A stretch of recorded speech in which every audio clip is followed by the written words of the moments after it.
Yeah, public Just a hearings, future that's meeting. good. Yep, Yeah. Okay, I will so make a they- comment on just this make sure based that off those our get working tied session. back. Yes, Yeah. and did you get Because copies I of didn't, these? it wasn't included in this Yeah, report. I have copies of it. And It's just not additional marked on the information, map. So Okay, that's I fine. see Trump I didn't has change the colors on the map. codified the, Okay. So, the zoning That'll be ordinance. fine.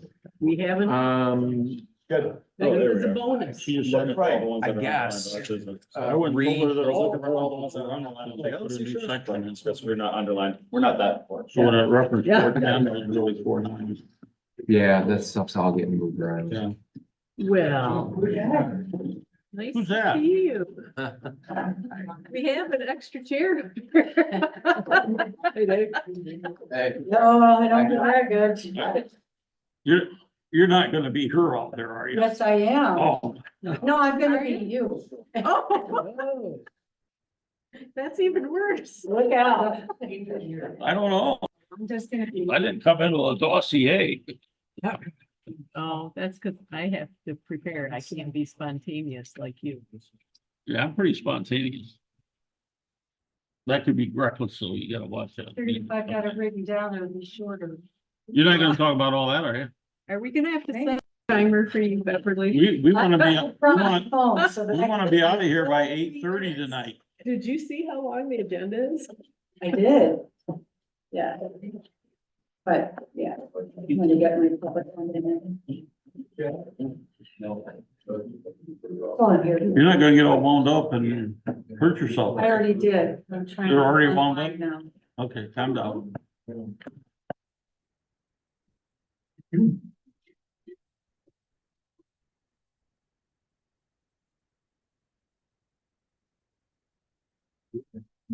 I got 7 o'clock on my computer here, so I'm gonna call the meeting to order. Yeah. Pledge allegiance. United States of America, and to the republic for which it stands, one nation, under God, indivisible, with liberty and justice for all. Roll call, Commissioners present. Treasurer present, Yes. trustee Gus Yeah. present, trustee Bull present, Yes. we got clerk Phelps absent. Everyone have time to review the agenda for tonight? Yes. All Indeed. shaking your head, can I get a motion to approve the agenda as presented? Or with changes? So can I make Oh. one possibility where you have the budget is pretty high up there? And I wonder if we could move that down in order so that everybody doesn't have to sit through that if we go through it some? Or you're just hoping it's so quick that it, I do have a few budget comments. So, Okay, what, I mean, it's how do still you, on the how do you wanna agenda. move down? I'm just wondering if we can actually. It's actually a do it. report though, right? Yeah, it's in your, this It's in your information report. and reports. Yeah, It's in yours. no, it's not. You produced all that, the budget. I just downloaded it. Okay, That's- but Well, I had to I put a have column. enough questions that I don't wanna irritate Take up everybody your time? else. You Right, got that many questions? yes, I'd like to think they're all gonna be quick, but Well, can we do that like offline? I mean, or is it maybe gonna- we can, or is it maybe gonna we affect can, everybody? maybe we can. Because When we I get really to it, think- we'll just see if there's enough to, There, I have questions on some of the and I stuff that saw I you find. did, that was part of And my I'm, question. and I'm was your trying, and I'm question. trying to point those out so that all the board members know that we got issues in these Right. areas, like negative numbers and Right, where you got revenue, we Right. shouldn't have that, we shouldn't have this, and that really belongs to the clerk and she's not sitting there. right, So talking to me doesn't, okay, but I can tell you that, yeah, I see this, I notice it, it's right. an issue and, but it's gonna belong to the clerk and, the For any deputy clerk. adjustments. Yeah, they're gonna have to Okay. make some How adjustments. about to Karen's point, we move it down to J10 under new business? I don't care if you wanna talk about it, but really the. Well, then, person- it's at the end. If we need to talk about it, it's at the end. And if it's 10 o'clock and nobody wants to talk about it, we just go home. Well, we I like talk about it, where it's probably gonna be 11 o'clock. Let's see, so we're gonna move that, right? Okay, now I gotta go in here and with changes. We're gonna have it with changes. See, I'm the clerk tonight too. Heaven help us. Does that come with extra? To include discussion, right? On budget. Township budget.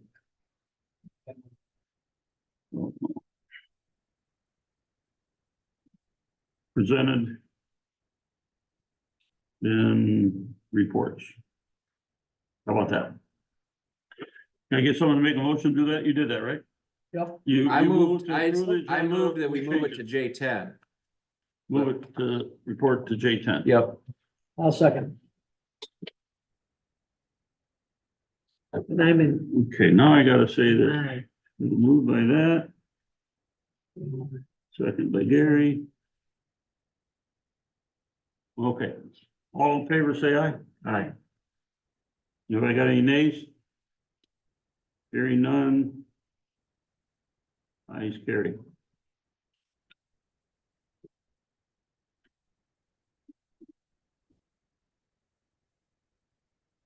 Public comment.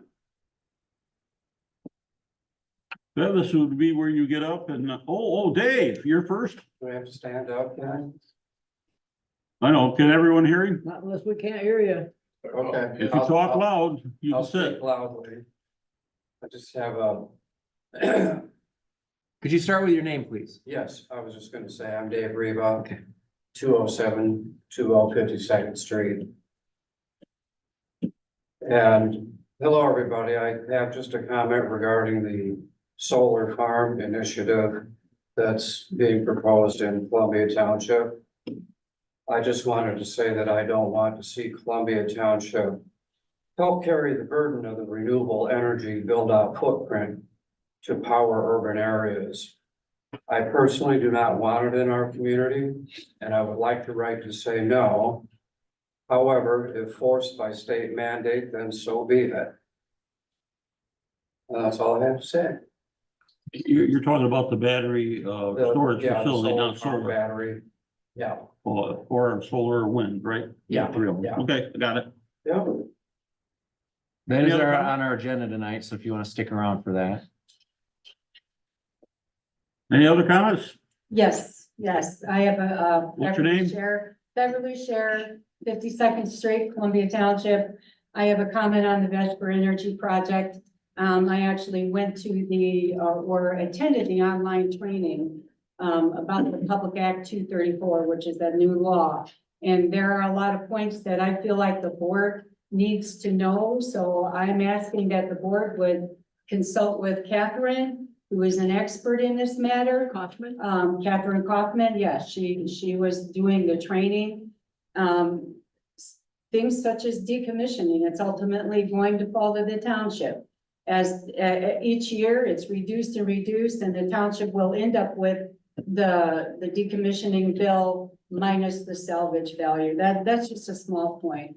I just don't want the board to be tempted with the lure of some quick cash. Like they were here talking about, oh, we want to give you possibly we could give you a new fire truck. Well, that would be really nice, but it would also be really rotten if there was a fire for our firemen to be there breathing, not to mention the residents, because the only remedy for these fires are to let them burn. And that's, you can't tell me that lithium and plastic and all that is not toxic. And they assured that fires only happen when the places aren't carefully tended to. Well, Magnetar Capital is the owner of Vesper Energy, and they are a hedge fund. And we know that hedge funds really care about people. Just ask anyone that suffered from 08 that was caused by hedge funds. They don't care about this community. There is a citizen pushback out there called Citizens for Local Control, I believe. And they are circulating petitions, and they're trying to get this on the 2026 ballot to overturn this law.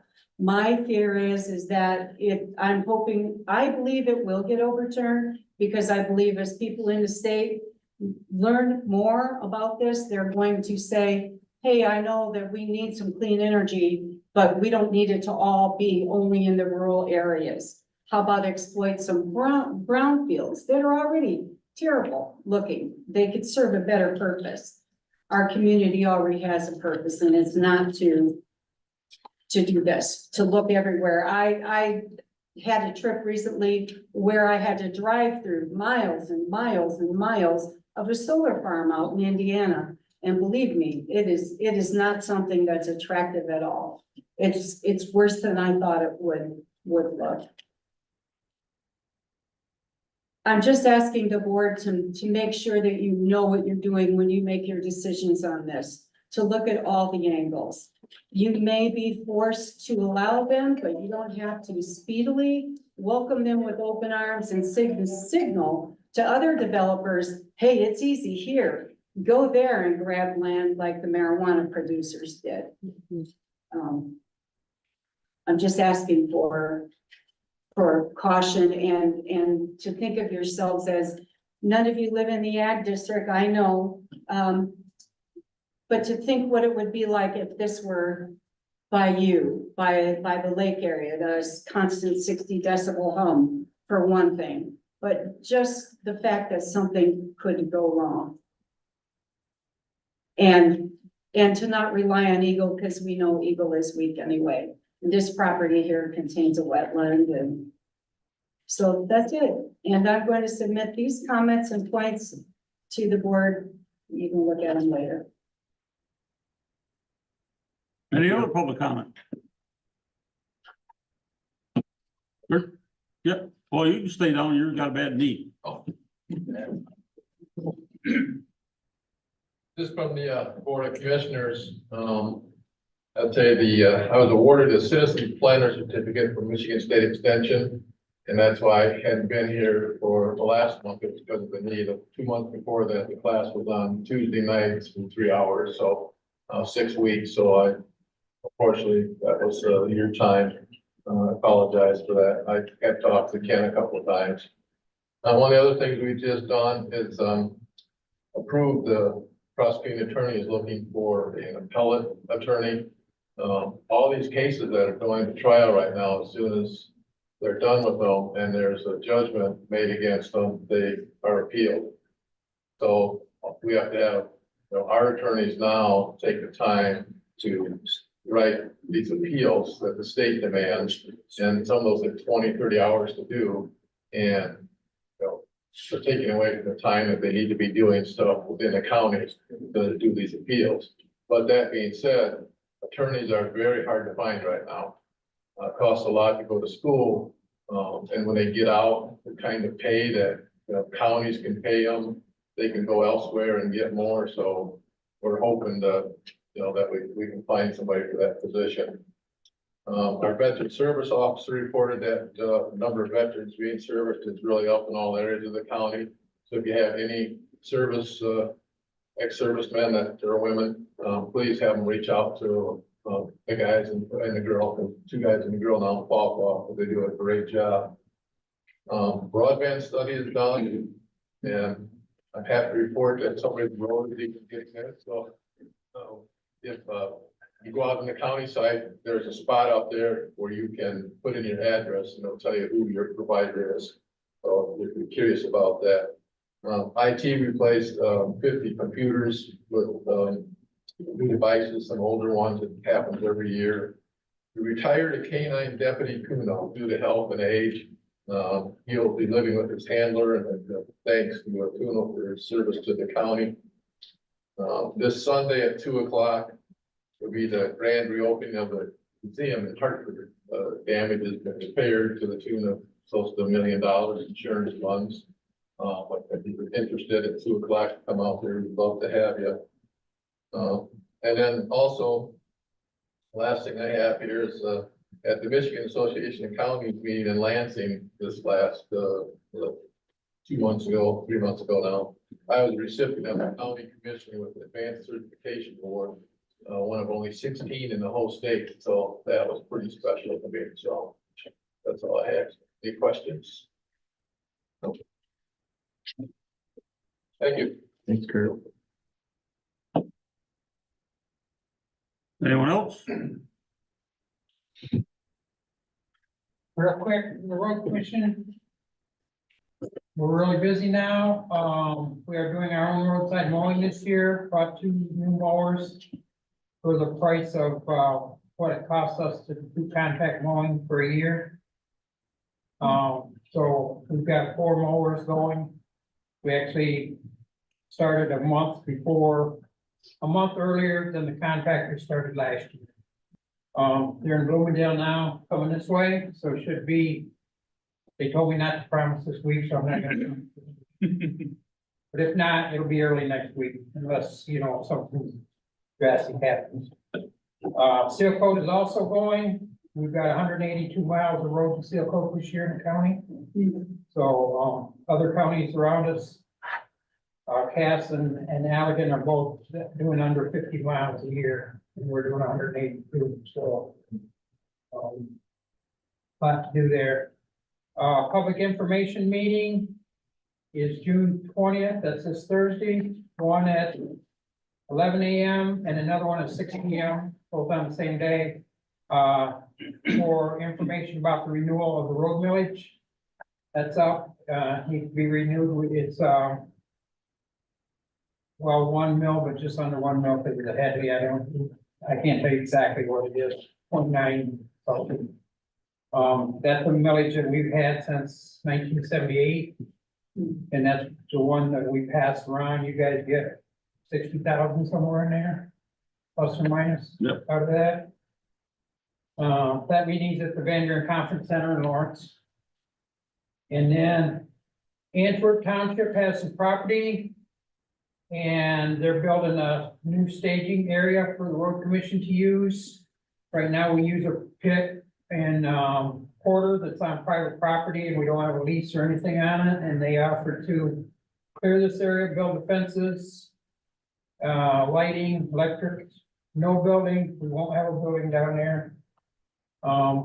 There'll be a place to stockpile gravel, seal coat chips and so on like that.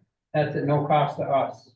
We lease the property from them for $1 a year, but they're gonna get it all set up for us, so.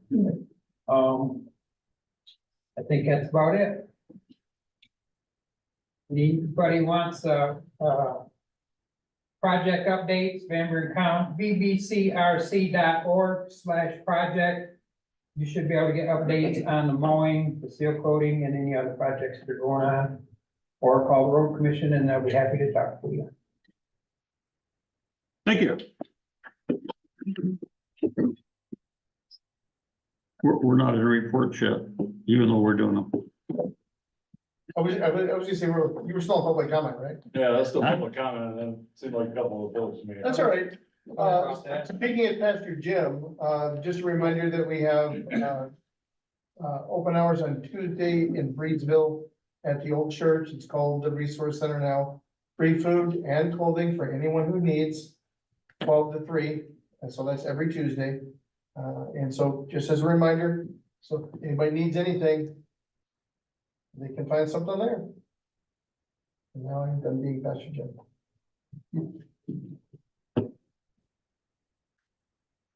Anyone else? Consent agenda. We have the immediate meeting minutes from the previous meeting, the special May 30th minutes. Any discussion on that? Nope. They're good? Believe it or not. Are we gonna try to approve the whole consent agenda? at Yep, once? yep, I got it, all that 1 through 5 all at once. Okay. Any questions on the payroll? At first, it looked short because it looked like just one pay run, but I think just the timing of the actual dates kicked it out, right? Okay. Yeah, when I did I it, I think- looked at it, I said, okay, there's something wrong. Yeah, I think there was a 6/15 payroll date, There was, and so it yeah. wasn't in there. So, yeah, that's all we had. Accounts payable? I just had one question. It was quite a healthy amount here for Diligent Corporation, a little over $5,000, and I wasn't familiar with that, but it turns out treasurer says that is our iCompass renewal fee for the year, so that's the only thing stood out. There were a couple other fairly large checks in this batch. Van Buren County Every County Roads. Road, yeah. Michigan Township Association, this is our annual renewal for that. And then the, vent fan McQueen. Mhm. Yeah. So other than that, most of them were more routine. Treasurer's fund balance report. Who's doing the calendar? We have a calendar on here every I don't month think and nothing anyone's ever gets keeping the updated on calendar. it, or I don't think. Do we need anyone's doing- No, we could probably take that right off consent agenda. If we have something special, we can always bring it up, but it's not. we can always do that. We always do that in the back, right before we Yeah. close, we say what's going on. No, Okay. Can I get a motion to approve the consent agenda with the meeting minutes as presented? So moved. I'll second. We got money in here, so it's roll call vote. Gary? Yes. Karen? Yes, Ken is a yes. Jason? Yes. Where's my card? Yeah, who forgot, huh? Here it is. I have my name for him because he always forgets my name. Ken, did you vote? Yeah, Okay. He keeps trying to call him Beverly, it's not working out. okay, we're in information and reports now. Yep,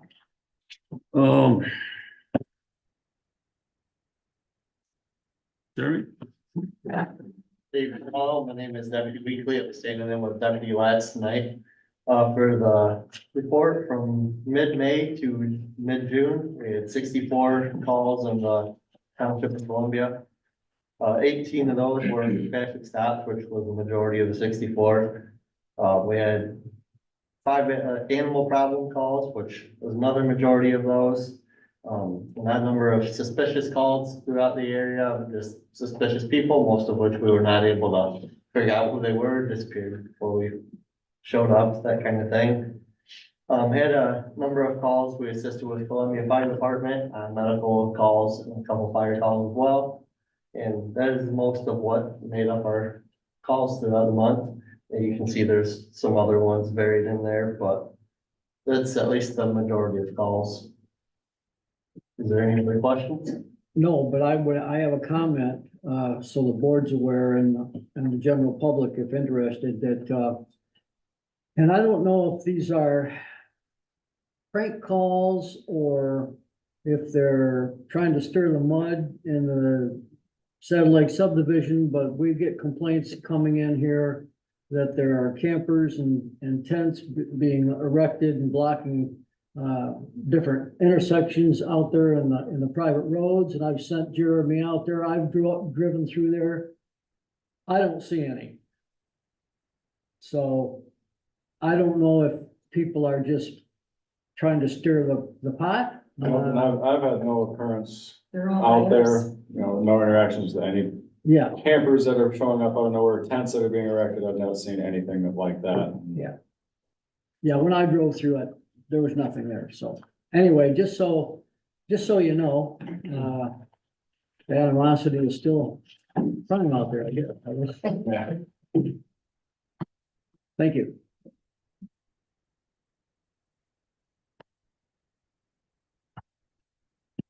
you skipped Jason.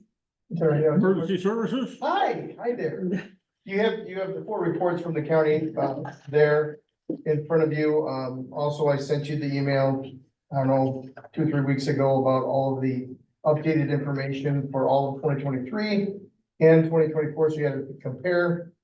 Today, to date, we have 65, this won't be exactly what you have, because I'm counting today is that 65 fire calls, 146 medical, giving us 211, which comparable to last year is 197 at the same time. So we're a little bit higher than what we had last year. We just completed hose testing. What day was that? Yesterday.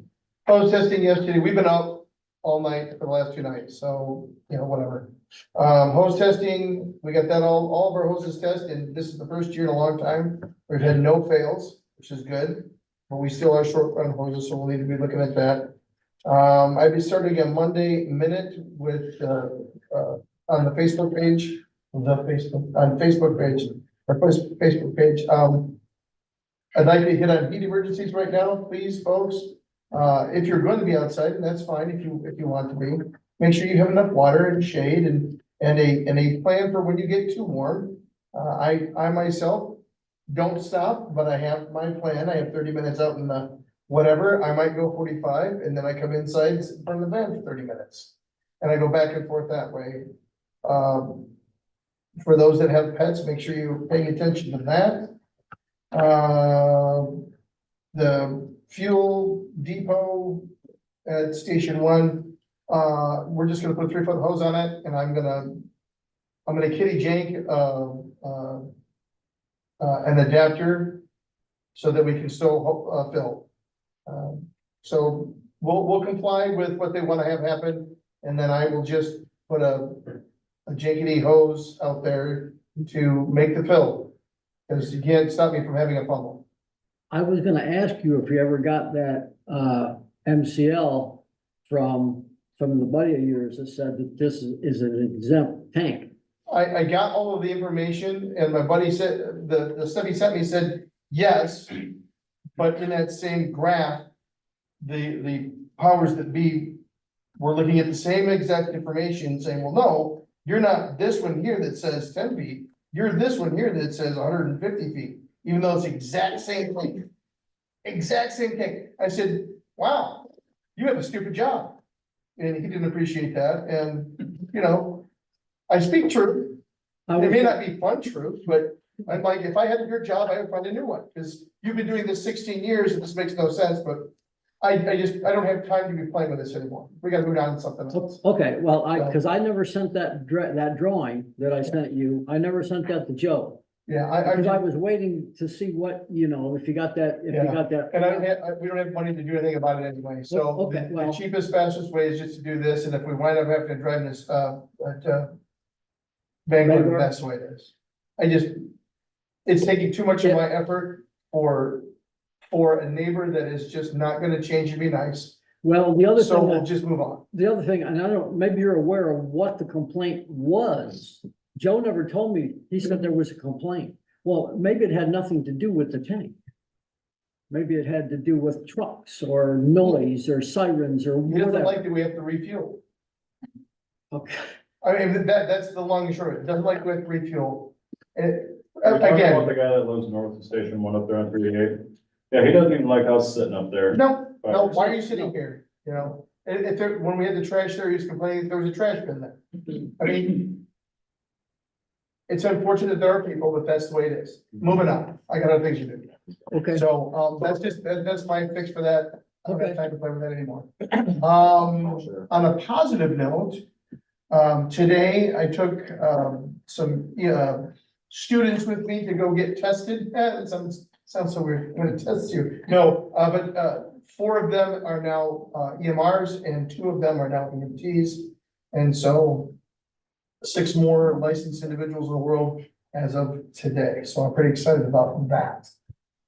Good. Any questions on any of my ramblings?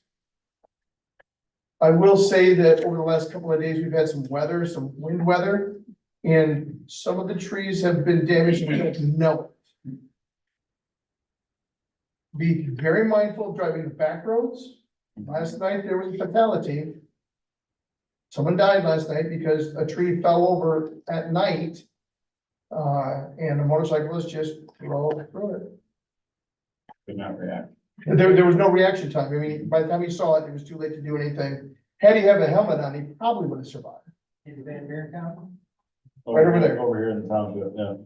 2 miles from this location. Actually, yeah, right over there. So anyway, just be mindful and, those are all my warnings and things. And if anybody has any questions on anything, medical, fire, or, you know, I don't know, we can make something else up. Is it okay if we do like 5 minutes outside and then 30 inside? I like that one too, especially if there's a honeydew list but I don't wanna get done, absolutely. It's too hot up, right? Right. I got one question for you. Yes, sir. I saw you in Breezeville looking down a sewer drain. Oh, good gravy. So Joe and Anna and I saved a kitten out of a drain this last cycle. And it took the three of us, but we were able to lift that thing off of there, and then the grandma that was there got in her way. I'm like, okay. She had a little net, we got the little kitten out of the hole, and everybody was fine. You saved the kitten. Well, we got the thing off so grandma could save the kitten, but I called animal control, and by the time we got that all done, grandma got it in the fish net, so it's okay. Teamwork makes the dream work. Well, we're supposed to be recording. Yes. Is that the big hole in the road? Is it me? No, that's a sinkhole. Oh. Have you ever- Just don't save any raccoons. There was a 7-year-old That's for- that called 911 from a boat, or jumped out of a boat to save his friend. That was a very good, I deputized them as an honorary fire department member. That was this month as well.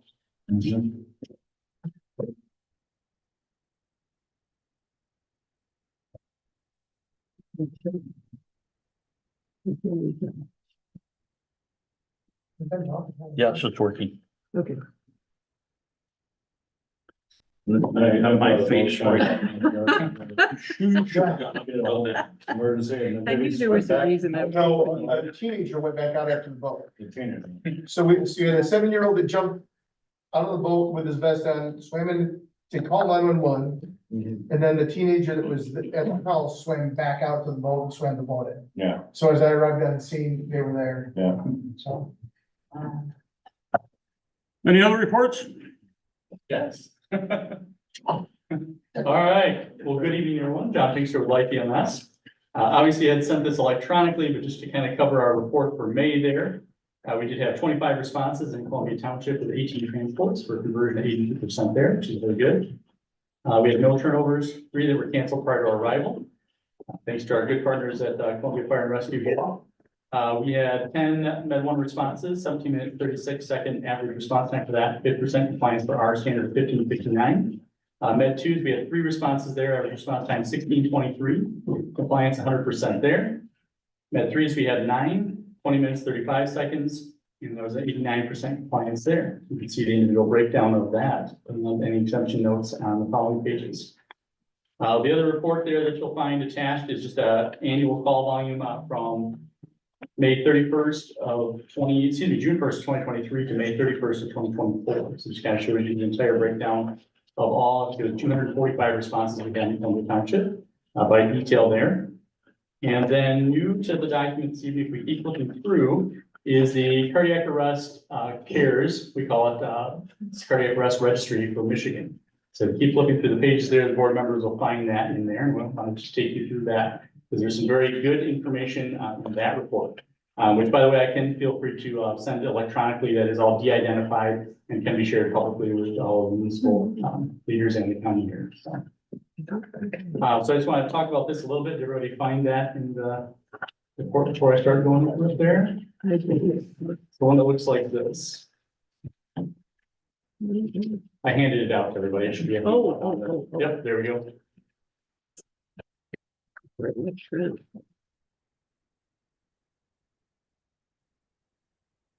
So this was just released today at the Van Buren Medical Control Authority, of which JC and I both regularly attend. So some very interesting information. So this pertains to cardiac arrest information in Van Buren County. This is accumulated from all of the counties. So this is a summary of everything put together. That's how the registry works. It goes by county and reports all that out. And then it compares it to both state data and national data. So we can see kind of how we're performing as an EMS system. So just kind of the top section there, there's a lot of information. I'm just going to try and break this down. The whole top section there just breaks out the age, gender, race, kind of shows you the breakdown.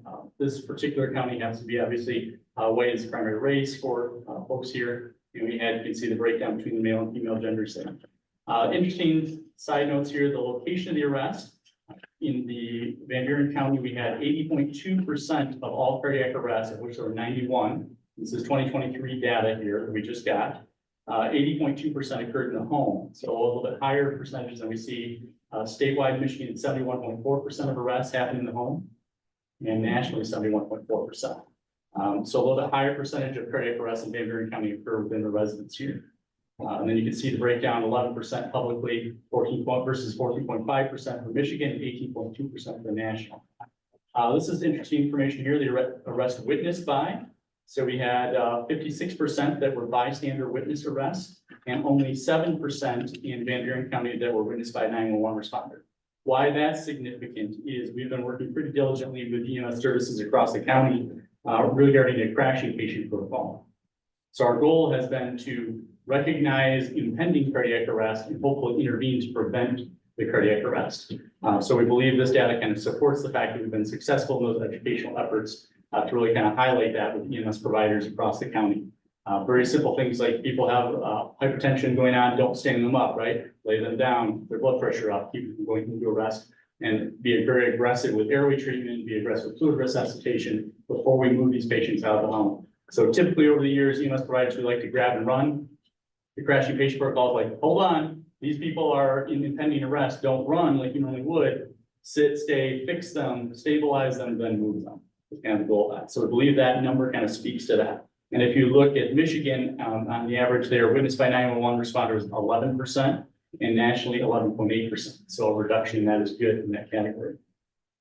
Who initiated CPR, kind of the next big category down there, you can see bystander CPR was 47.3% of the 91 cases in Van Buren County, compared to Michigan of 42.4 and national average of 41.5. So we've had a pretty good uptake of bystander CPR.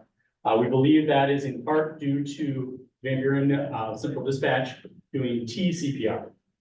So what they are now doing is if they have identified a patient in cardiac arrest, they're going right into the, hey, we need you to get hands on the chest and get people starting CPR right over the phone. So all of this plays into that chain of survival there. Then you can see the first responder initiated is 34.1% compared to 31% in Michigan, 31.2 and average nationally. And again, for the EMS services, so the advanced life support services that arrive, 17.6% versus Michigan's 26.6 and nationally 27.3. So again, we kind of think that speaks to the fact that we've been successful in the crashing patient and that our first responders are getting there and starting CPR early on, which is excellent. You can see for AED application, so the automatic external defibrillators, 57.1% of the cardiac arrest cases in Van Buren County received an AED. That compared to 36.9 in Michigan and 28.7 nationally. So very good AED numbers in this area. That also helps with law enforcement. A lot of law enforcement resources are carrying AEDs this day and age, and that really kind of helps get an AED there fast, which is again helping with survival responses. So then we can kind of look at that. Who applied the AED? Bystanders 13.5%. First responders in this case, 86.5% of the AEDs were applied by first responders. Versus, again, the averages here, they're down a little bit for both the state and national averages, 72.7 for state, 78.1 for national. Skipping down a little bit there to the pre-hospital outcomes. So I think one of the things to remind people is cardiac arrest is a universally fatal condition. If you go into cardiac arrest and nobody does anything, 100% of those cases die. They all die. It is a universally fatal condition. So without intervention, 0% survive. So I think that's just important to state here. Because when we look at this information, it's pretty remarkable to look at. So the pre-hospital outcomes of those in the field, 69.2% of our cases in Van Buren County were terminated in the field. Now that's interesting when you compare that to Michigan, that has a 48% termination in the field and a 42.9% nationally. People say, well, why is that? Why are we pronouncing more people in the home? Well, that's because we're very aggressive in this area of working people. And so we don't run and jump these people in the rig and go, give them the bolus of diesel or gasoline to get to the hospital. We work them until we get a pulse back or until the efforts are through. And so that's a very good thing for the outcome survival, which you see a little bit later on here. So we look at, then we go on here to look at the overall survival percentages. So again, universally fatal condition, right? Overall survival to hospital admission, 22%, 20 cases of those 91 made it to the hospital admission. That compares 25.2% in Michigan, 26.1% nationally. Overall survival, however, to hospital discharge is 14.3%. So of 0% that would have made it out, 14.3% or 13 of those 91 cases survived to hospital discharge. That compares to 8.6% in Michigan and 10.2% nationally. And then we look at a little bit better breakdown of that. The other thing we want is, these aren't just people that are surviving to like, ventilator dependence or need to be in a nursing home. But this next category is those discharged with good or moderate cerebral performance. So they can do the activities of daily living. They can self-sustain.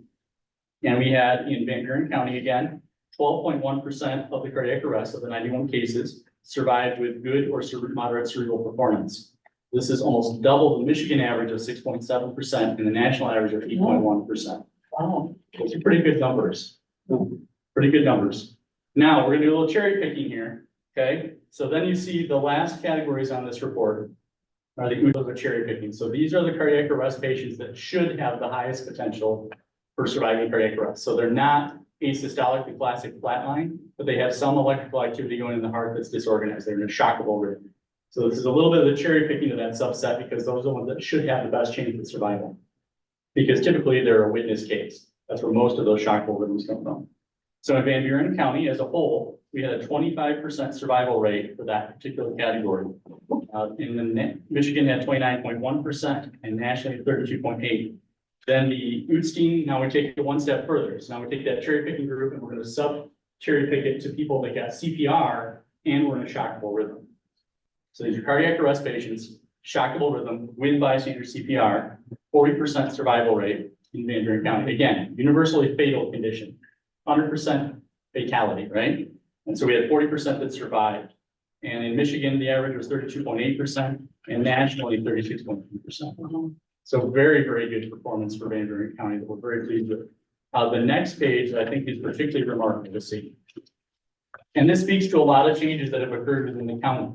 And I cite changes like adding first responders in Columbia Township. That's one of the things that has helped support this system. So I think it's important. This is a team approach. This is the TCPR on the 911 dispatch side. This is the first responders that get there. This is the ALS care. This is the hospital care in the back end. It's all of those pieces working together. Back in 2020, we had a 0% survival rate in the Utstein criteria. 0% in Van Buren County. Today, we have a 25% survival rate. For the Utstein with bystander CPR, it was a 0% in 2020, and today it's a 40%. Those are huge gains. Those are lives that literally are saved. So I think just seeing that information, we thought that was very good, just to kind of bring publicly to everybody. That CARES report I can send electronically, but you guys can share that out to the community, because I think that's good to see that they're in a community that is safe and protected today. So questions on it? That's a lot of information, sorry. No, I had asked, John, about the study from May to June for the last year, which you sent all these pages. And thank you. It was more than really what I wanted, but I went through every page and I documented all the Medic 1, Medic 2, and Medic 3s and totaled them all up and did a pretty beef analysis of what's going on and by your response targeted, the observation of the reports is that you're pretty much meeting your targeted responses time.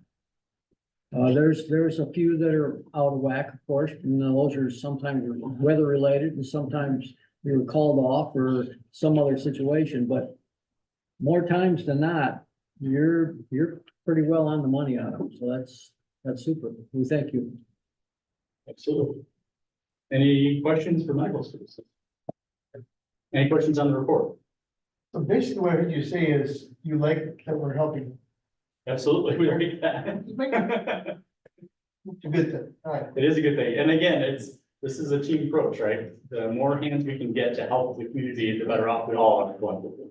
So, and that starts at the 911 call, the center, it starts with the first responders, and then it gets to the ambulance services and then the hospital survivors. So, right, it does make a difference and it takes a community. If we didn't have our MFRs, what would the situation look like? That would be almost impossible for me to like project out, but I can tell you that their rapid response certainly contributes to the positive outcomes. But to give you a hard number, obviously I can't forecast it first of all. If I could, I'd go play the lotto. Not be doing this job. Right. But no, I can tell you that the first responders make a difference out there. You know, it's the whole process, that whole chain of survival. They take all the links to get that person to survival at the end of the day. Any questions?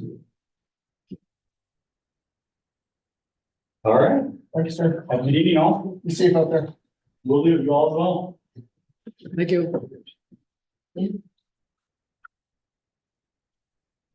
Kind of on a similar note, I had asked, Jeremy Latz, he has an AED in his car, right? So I asked, I don't know how this all works as far as you call 911 and the calls that go out, you would hear all the fire calls, is that right? We don't hear their tone. Okay, They're dispatched on a different, it's the same dispatch center over in Paw Paw. But they're on a different net than what we operate on. So typically on a medical or fire call, they're gonna get their tones 30 seconds to a minute before we do.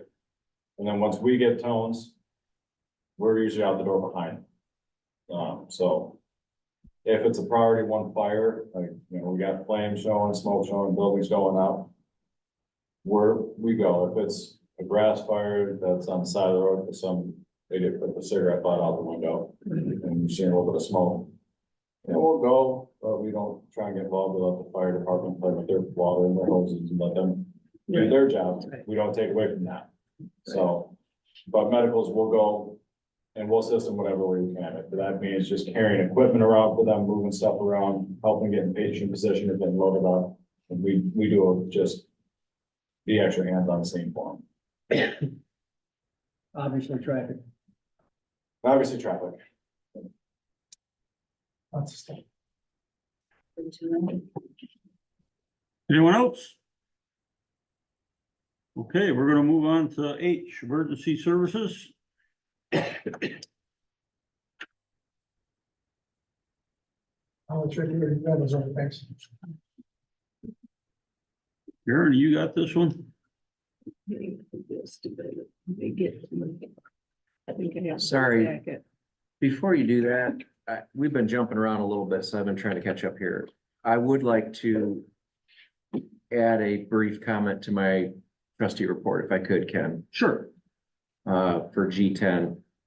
I think you guys all know this, but if you want to, you can hot link to our individual trustee reports via the website. But I just wanted to add, because I submitted this report before a planning commission working session last night. And I wanted to add to this that the planning commission, well, specifically the zoning administrator, is going to be putting in a notice for public hearing to submit specific text amendments to our zoning ordinances. We've been working on updating and overhauling the entire zoning ordinance for a while, as you know, Bev. And we're making very good headway on that, but there are a few items that we've come across that we feel should be potentially addressed before that overall updating is done. So there will be a public hearing on the book soon for text amendments relating to some additional construction specifics in terms of minimum square footage on a dwelling, removal of a perimeter foundation requirement on a home, which would allow for barn dominium construction, which our zoning ordinances currently do not allow. And then some text amendments regarding accessory buildings on vacant parcels. So if you're interested in any of those things, there will be a public hearing coming up on that. And then from there, the planning commission would vote on those text amendments. Then my understanding is it goes to the county for review for 30 days, then comes back to the board of trustees for final vote. So just want to give you guys a heads up on that. And then since I have the floor, I will just plant a little seed in your brains. I didn't do that because I knew Mary wasn't going to be here tonight, but I am going to ask Ken to add to the agenda next meeting discussion on considering an interest-bearing account for our general fund, because we have such a large sum sitting in there not earning interest. So I'd love to have a conversation about that. So I want to start thinking That's been about that. talked about before, so. Good point. Yeah. The end. Thank you.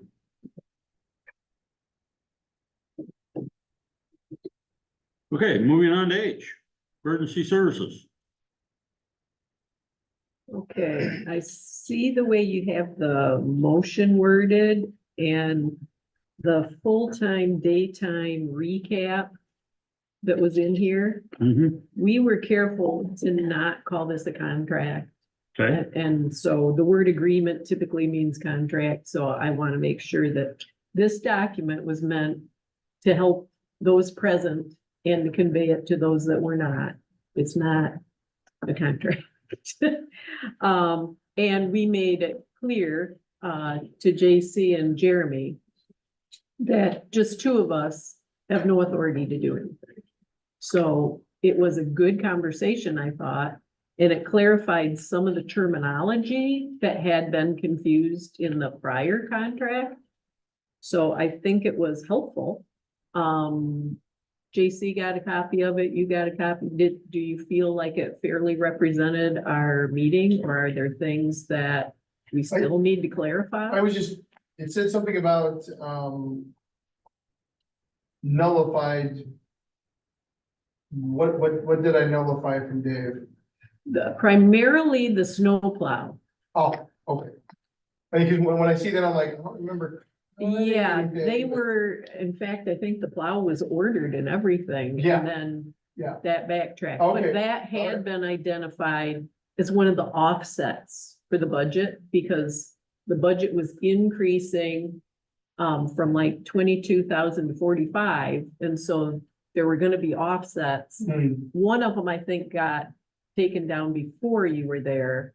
The lawn mowing was the other thing that was gonna happen. So the original budget offsets have not actually happened. That were proposed back when the whole idea Okay, got started. okay, yeah, okay. So that's what that means. And since we had that meeting, Jason got some more information about overtime, which you guys had also mentioned. That overtime typically is not, you can do Yeah. that part. I think, for the purposes of what we need to discuss and decide here, I think is where you were going with that motion is, looping back around our conversation, we had decided that we would not renew the contract on a salary basis, largely because the provisions for that weren't specified in our handbook, but there was also a pretty big lack of clarity on how that would work. So we said, we're going to revert to hourly. Mhm. So then when we met with you, our discussion was, let's learn more about what that looks like and et cetera, et cetera. So I think when we met, you had proposed some numbers. I think I said that I felt comfortable with a new rate to consider of $20 an hour. I don't know exactly where Karen fell, and I certainly don't know where the rest of the board falls. But I think that would be our item of business, is approving the new rate for a full-time emergency services position, correct? That and how it relates to overtime. Yes. I think we should decide, well, and that well, can be well, handled in the wage schedule, yeah, but which I comes later. think you gotta look at that position, having two jobs. You have your daytime time, but you're still gonna be an on-call paid firefighter after hours MFR. And he should get that pay that he is like everyone else that's on call. Right, and we talked about then the overtime wage being then getting the overtime for anything over 4. Well, I see that you put in here the stipulation with, because we had talked about only sending them on priority 1 calls, yeah. Right, only sending them on fire, actual in township fires. right. Well, yes, and what I didn't mention is, we had all agreed that we needed to simplify our wage schedule for our first responders, because it was very complicated. There was all kinds of different layers and levels, so that was part of what I was thinking as well, but I did look into the 53-hour thing, and that is very much a standard. It's true, Steve. And so, we've gone away from the wage thing, and that's where or the salary thing, that's where the confusion lied, is if he's salaried from 8 to 4, what happens after 4? He should get additional pay over that. that was cleared up in some of my research as well, that if we were, which we're not now, to do a salaried position, we're not required to pay overtime past 40 hours. Since we're reverting to hourly, and this is maybe where we need to have additional conversation. Sure. We could start with approving a new rate, but then talk about what are the SOPs for overtime. But in a number of documents from the International Association of Firefighters, et cetera, it's pretty standard that we're not required to pay overtime until 53 hours a week, or 218 in a 28-day period, or whatever that is. So I think there just needs to be additional conversation, maybe with you on staffing. How are we dealing with that? Are we ever going to eclipse that? Because in my mind, if we set a rate that's higher than what it is now, according to our wage schedule, and he is full-time getting that higher wage, and then if he gets called back during the night at a higher wage as well, Sure. that still seems to me to be an amenable solution. We're kind of fixing all the problems. We're Yeah. simplifying the wage schedule, eliminating the salary, but then also compensating him additionally for calls after hours. Does that make sense? Yeah, That yeah, makes sense to you, Joe? get paid for all the extra work that you've been doing. Yeah. Yeah, and Then if you go over 53, Okay. then it would be 30, Yeah, I just don't. Yeah, okay. like this last week. but again, Karen, you correct me if I'm wrong. I don't know that we need to set hourly expectations or requirements at this point in terms of how many hours a week he works. We're just saying it's 20 an hour up until 53 hours a week, correct? I think that would be true. His regular daytime is 40 hours, right? His Correct. typical schedule Yes. is 40. Yes, So that's why we were discussing 40, at Right. least partly, and that's kind of a typical in other industries for where the overtime would typically kick in. So at this point, from what I'm hearing, we're now talking about overtime doesn't kick in until 54 or anything beyond 53. Well, that's pretty standard and certainly allowable by, for the fire service, not for, right. I wanna make that clear because, you know, when I was working retail, at 40 hours plus women, I was making overtime, right? But we're not in that, we're not doing retail, we're doing fire EMS, which is something, and Right. that's why, you found it, my brother remembered correctly, which was good. Yep, he brought it up. Yay, Jeremy Springworth, yay, so there's that, which is just gonna benefit you in this instance. Not this Jeremy, my brother Jeremy. I know, Your brain works too. sometimes. I mean, on our wage schedule that we need to amend, do we need to specify overtime? I think we When do, overtime kicks in. because part of the reason for the wage schedule is for payroll to use. So when it's all spelled out here, it helps them when they're actually entering it in. Okay. So right now, we did a draft and we had, did you get to see that? Yes, yep. Okay. In the draft, You guys have a great day. good Thanks, night, guys. Thanks. we had an hourly rate of 20 up to 40 hours a week. And then 30 hours in excess of 40. We also made a comment though, because the training was the other thing. We can't have some people getting $11 an hour and somebody else getting $30 an hour, so we There's know two different that's, classifications of work. Right. So I don't see a problem. okay. So, but what this whole group hasn't ever talked together about the hourly rate or when the overtime kicks in. So on the one hand, Ken, I don't know if this is the time to talk about it, or if we wait till we get to the wage resolution. Well, I think when we're in the wage resolution, we need to set the hourly rate at $20 for 40 hours and well, then put the at 53 as wages for paid on call, go to are at $20 an hour and then jump to after 53, time and a half, right? Isn't that what you just said? That's what's getting kicked around right now. Well, that's what we'd have to put in our wage thing and then it's done. If you're agreeable to what I just What said. you guys have mentioned that when there is no language in the handbook for full-time. So the other. We're amending that. Well, That's the other part. There's It's in there amendments. now Right. for us to approve tonight. The other question that we had was, what about sick time? What about PTO time? What about, was there holiday? Those are the other things that we needed to think about, consider. Those are questions that we need to answer so that we are doing it right. Right Right. now, we've been operating with what we think is right, which is not what you think is right.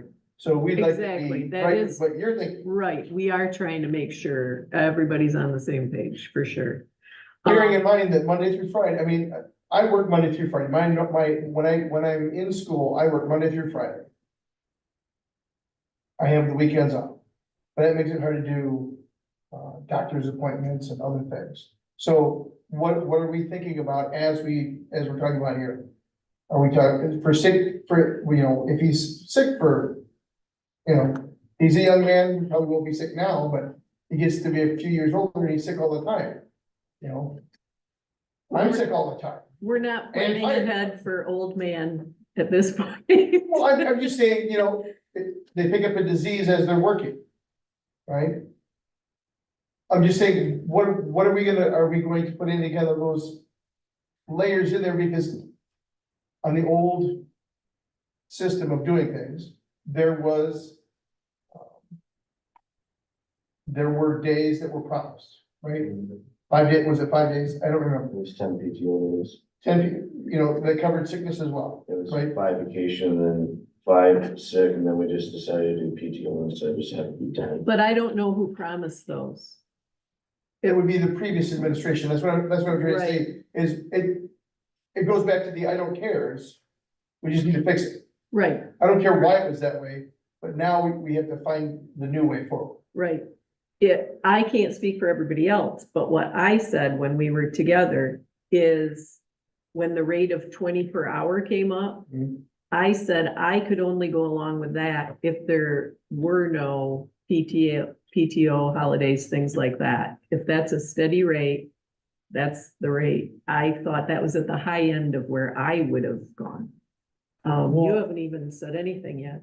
No, because I wasn't part of this, so. I know, but you are now. So, You're part of understand, tonight. understand this though. Absolutely. The previous handbook didn't say anything about full-time employment. And it didn't, and certainly because of that, it didn't say anything about benefit packages. So there's nothing there. There's nothing. There was an agreement made where there was no document signed. So going back in time doesn't do us any good. So Exactly. now what we have to do is say, we are allowing for a full-time position. Now we have to create a benefits package for that full-time position. But it's a little more complicated because of the nature of how you guys work, it certainly would be a different benefit package than a full-time person working for the township. Sure. Do you know what I mean? Yep. So we almost have to carve out emergency services and say, because of the way you guys work, and that was why I asked you the question, like, hey, holiday pay. Great question. How does that work? Is he parked up at the station on the holiday? Is that what it means to work? Or is he on call on a holiday and he can work from home? Like those sorts of things we have to figure out because we don't know how to write that language. Sure. So I was kind of taking this in incremental steps, thinking, let's establish the rate, the hourly rate Sure. first, because we gotta start paying you on July 1st hourly. Right. And then if there are discrepancies or negotiations we need to make about overtime and that sort of thing, I think we can still work toward that in the next 30 days. Yeah, That's, this doesn't have to be the only time we ever talk, but we knew the rush was for July. July 1st, he needs to have a pay rate and they need to know what to pay him. So if we said that by our next meeting, we would have ideas that we would talk about and maybe improve. Well, I think we want to approve your hourly rate No, today and by July 1st. Absolutely, but what I'm talking about is the Well, I PTO think you got sure, July, whatever you wanna call you got July 4th coming up and it's a holiday, so we're gonna have to do something about how we're gonna handle it. that. Right, right now, if we do this tonight, and if we do according to what we did talk about, there would be no extra holiday pay. It'd just be the day. It would just be, if he works, he gets paid. If he has it off, he does not get paid. Straight hourly. My question, is that agreeable on that side? It is not what you had. It is not, That's a no, right? trying to be Here's the thing. diplomatic. You don't have to be You diplomatic. don't, I mean, we need If to it was know. me, I wouldn't agree to that.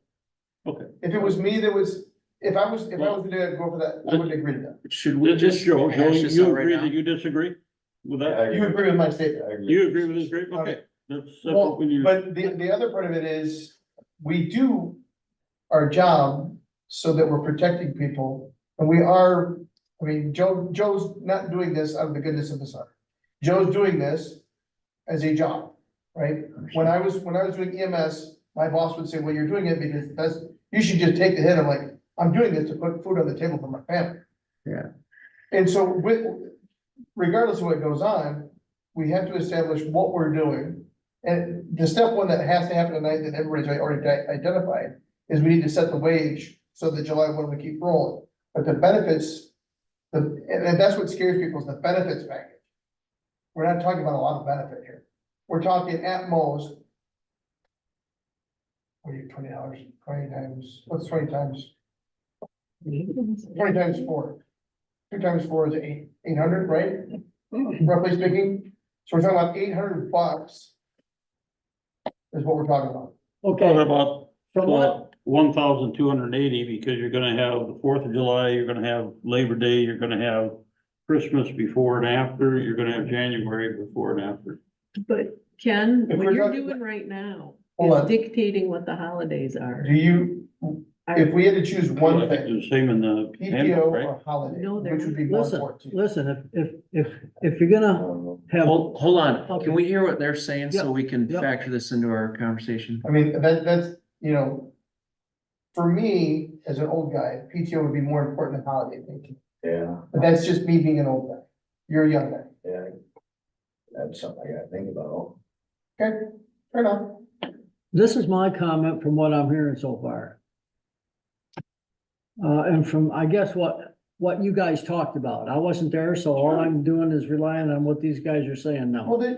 So I'm thinking, yeah, so I'm thinking from what this proposal, what I'm getting out of it is that if we do the $20 an hour up to 40 hours, and then there was other information that I guess it was $30 would be anything over 53 hours a week, okay? And no holiday pay, because you have an object, if it's a holiday and you're not working, unless you get a call, then you get on-call pay. Okay? But if it's a holiday and you don't get a call, then you have an opportunity to take it on. Because why be there if you're not gonna get a call? You don't know if you're gonna or not. So you take the day off, if you get a call, you're on call pay then. Is comp time of any interest? That is something that the old handbook had overtime/comp time. Is that something of interest? So, do you know what that means, comp time? So comp time would be like, you helped me for 2 extra hours yesterday. Comp time would mean you could take 2 hours off tomorrow. See, now, in my view, that would be the departments. I wouldn't want to That's an micromanage. interview. Yeah, I wouldn't those want to I mean, trades, micromanage. that's comp- those that's- trades could happen. Right, yeah, that would. I don't like that because you gave up 2 hours on yesterday and you still. So, my view, that would be a department decision, not Right. not micromanaging you guys. And sorry that we're working this out while we're building the plane while we're flying it, because we've had these meetings, but we also We knew that we were. can't talk in between the meetings. Right. So half of us are hearing this information first time. I just want to be clear and say this. so Joe knows this, I Yeah. think I communicated this to you when we met. My intention is definitely to pay you what you deserve. Like, I'm not trying to cut pay. What the problem was is we were doing it wrong before. Because in my research, it also verified you can go up to 53 hours without paying overtime. It also said if it's a salaried position, you do not have to pay overtime hours. Right. So we were doing both. We were doing salaried, and then anytime you went on a call, we paid you more. So it's kind of like you can't have both. So, and it is customary for a 40-hour position, even if it's hourly, to have some benefits. That's not out of the ordinary. You could say, hey, as a full-time employee, you get 2 weeks of paid vacation, which would mean you get 80 hours of paid vacation. I mean, that's not out of the ordinary. I just don't know how it works with fire services, because if you have the holidays off, typically our office is closed on the holiday, but I get paid for it. Your office is never closed. Ever. So if we're paying you for Memorial Day and you're at home drinking beer, does that mean you're not going on a call on Memorial Day? Or do we have coverage on Memorial Day? That's the part I don't get. So if we give him a benefit package of holiday pay, are you gonna staff it with someone else that we also have to pay? Or does this fire station go unmanned for that holiday? That's what I We don't, would revert back to the paid on call, okay, jump ball who comes down with it. okay, In that scenario. yeah. Okay, That's I think right now, tonight, what we need to do is say, okay, if we're gonna go this $20 an hour, as a rate of pay, for up to 40 hours, and we'll do that in wage schedule, and then any of these other ancillary things, we can have this squared away by next meeting. And 4th of July comes in there, if there is gonna be some kind of holiday pay, we can do it retroactive for 4th of July. I don't see a big issue with that. Well, and July pay doesn't get paid until August anyway. Well, okay then. Dr. Chuck. Well, here's what I think. I think tonight's not the night to do this. I think, having Mary missing is not good either. yeah, and I think we should have a special meeting prior to July 1st, but Hmm. you two need to sit down and hash out everything. Well, I thought you did. I mean, Well, you're still talking about PTO, you're talking about vacation, you're talking about if you're sick. so we've set forth, that should have been to you a couple of months ago. Well, are we talking about it again then? Are we I talking? mean, that's what it's saying. Yeah, I don't think you got alignment with, No, Well, I hear you. And this is the part where it's the negotiation. This is what we've talked about. I gave it to you. but, We're talking about it some more. but if these two can talk to you some more, get it all set, and then you're gonna come in front of the full board. And then we'll have a discussion where we will make a final decision. In other words, we're missing one person. And I'd like to do it before July 1st. So like, So you, we'll set a date. so you're Tonight? saying nothing is decided tonight? Waiting for a special meeting or get at least one thing done? I'd rather have it go back, get it all worked out. We're piecing this and piecing this. We pieced it before. Right. We need to do it right this time, not get ourselves in another situation. How about- So Karen, do you feel like the changes that you're proposing in the handbook are ready to be voted on? I thought so, unless new things are coming up now.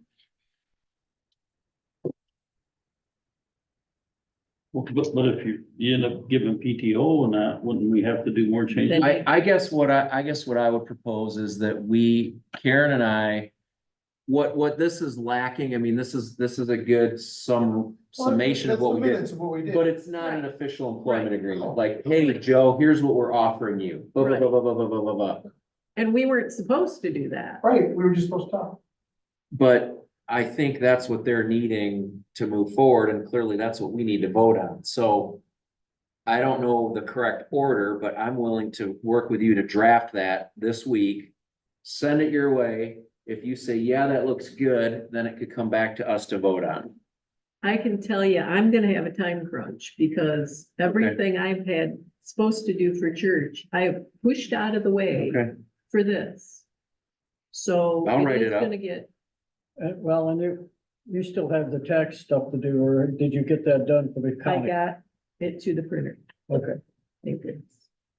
A little bit of stuff to say. How about? Does it need a motion? Do you need to empower me to I think. write an agreement and I just think negotiate we with? Need to make a motion to, Let's find out when Mary's gonna be back yes. and pull her into some discussion also. I do not know her days. Don't ask me, I have no clue. Can we at least tell these guys that if the very worst case scenario is $20 an hour, if nothing else is settled, they at least have that? Does that help for today? I don't ask.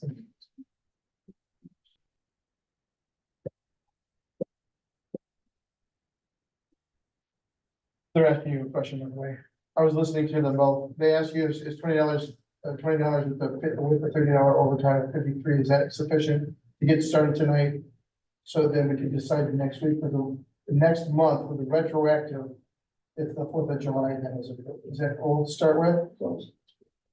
As long as it gets you to where you have it, which it totally will. A lot of Did this I could repeat that boil, correctly? I didn't Wait, hear what did you everything just you say? said Okay, quiet. so what I told him that I heard you say while I was talking to him was $20 an hour Yeah. with overtime wage of 30 at 53 hours. And then next meeting, we would have in place this benefit package with a retroactive clause if we decide to put 4th of July in.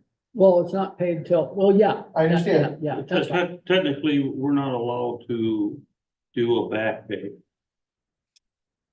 Why is that? Legally, we cannot pay in reverse. Why could we not, Even if you. why could I not write up a proposed employment agreement? Work with them. And then present it to the board at a special meeting for us to vote on prior to July 1st. There's nothing wrong with If we can get it done timing wise, that. You need to do, yeah, need to do. it. all I was Fine. saying is. You also need if to get we run out all of the month, board members to look at it and say they agree before we have the special meeting, because it will go right through them. I'm concerned that they're happy. I'm also concerned that they're sort of happy. I'm concerned that it's fair for everyone. on the I'm not sure. department and the citizens. Well, if I had more than one That full-time is person, then everyone. I'd be worried. But I'm not. That is everyone. The citizens count. I think I can navigate that needle.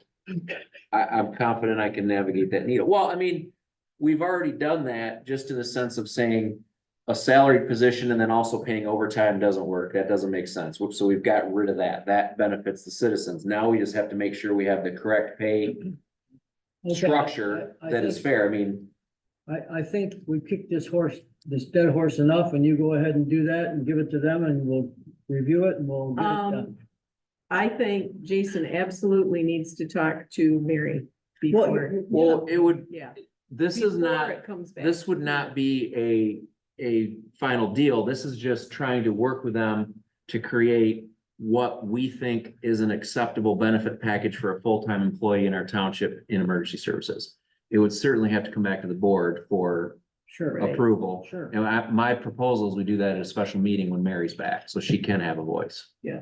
And I actually thought that was already in here, that the $20 rate was not with benefits. That was, That was in the notes and we did talk about Yeah. that. Okay, do you wanna vote on that tonight? I mean, I don't think that's acceptable of them is what Well- I'm getting at. Well, they'd rather have something, but. Well, but no, that's what I was just saying. The $20 an hour with the $30 overtime, with the understanding that we are going to talk about the rest of this Yeah. is totally, I'm right in saying that we're agreeing to that, right? That would, I don't have Are a you problem with that. corresponding with Mary during the meeting? She's not gonna be back to the 28th. Okay, so So that's cutting Saturday- it pretty close. Saturday is the 29th. We'd have to have a meeting on Saturday at like 10 o'clock.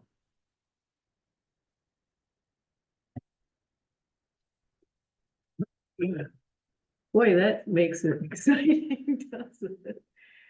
Otherwise, unless we do what we just If you're said, comfortable we giving think us more that- runway to do the benefit package, then we can vote on the 20 and overtime at 53 hours tonight, I Sure. think.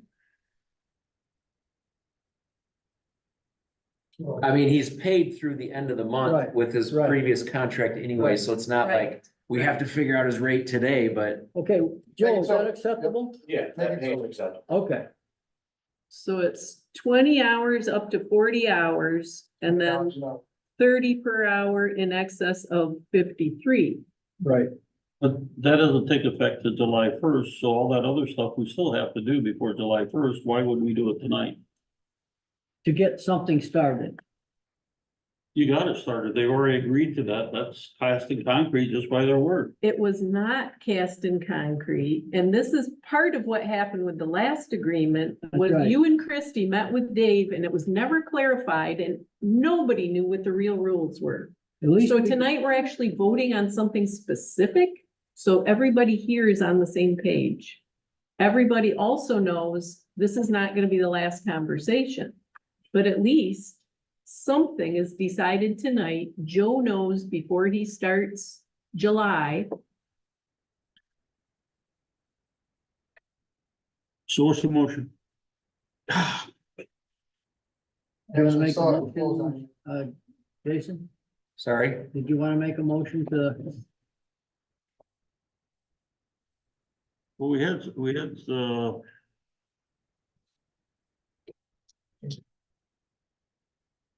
we had moved to approve a full-time, employee daytime, hourly agreement in the handbook. And that's not, That's What not, we're that's doing. not what we're gonna do, so I think Karen had a wording here. Well, that would be step one before we approve right, a full-time So wage. you're We gonna have to have, approve that first. Move to pay full-time employee at the hourly rate of $20 per hour, up to 40 hours per week. right, That's what you're looking at? yeah, and that's in the wage schedule. So really, all we have to do on here is added to the wage schedule. is say, see wage schedule on item such and such, and do it. Well, we You don't have, have a wage we schedule don't have item. to do anything with this motion. Or anything with this line item. When we get to the wage resolution, we put in the $20 Right, per hour. which is what it already says, other than changing it from 40 hours to 53. To 53, okay. So we're not gonna do anything right now with this motion. Yeah, no, I don't think we should. We're gonna do it with the wages when we get to wages. Just remember to get it in the All wage. together. But not even in the wage schedule when we get to that. We have other items in the wage schedule that Oh, we were do? requested. Is that too. down the line? Yeah. Yeah, let's approve that with the wage schedule then. Yeah, because that's agreeable. So we'll take care of that with the wage schedule. So I don't think we need to do anything with this at all, right? We don't even have to postpone it? I still would like to set a special meeting to rectify this as soon as possible. Well, we can put in here that we're gonna have a special meeting. That would be just like a note, nothing else. Okay. There's Okay. gonna be no So I motion. don't know if you guys caught that. We have other wage schedule issues, so we're gonna approve the rate with that item. And then I will put together an employment agreement, work with you guys, hold a special meeting, approve it all together.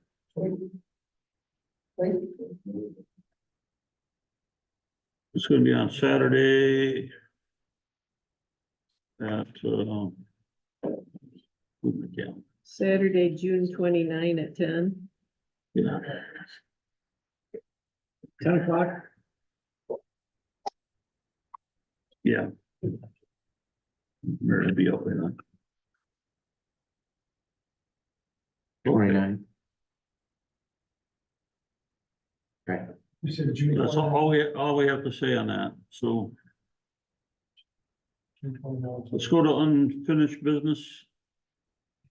Saddle Lake Special Assessment District. Yeah. It's before 9 o'clock. Amazing. What do we got? Okay, we have a resolution, declaration of intent that we did a first read on before. So Jason wasn't here during that one, I don't think, right? Is that the one you missed? Or was it just the special? I missed the special meeting where you guys talked about the assessor stuff. Did you do that at the same time? No. So this would have been the May meeting. Okay.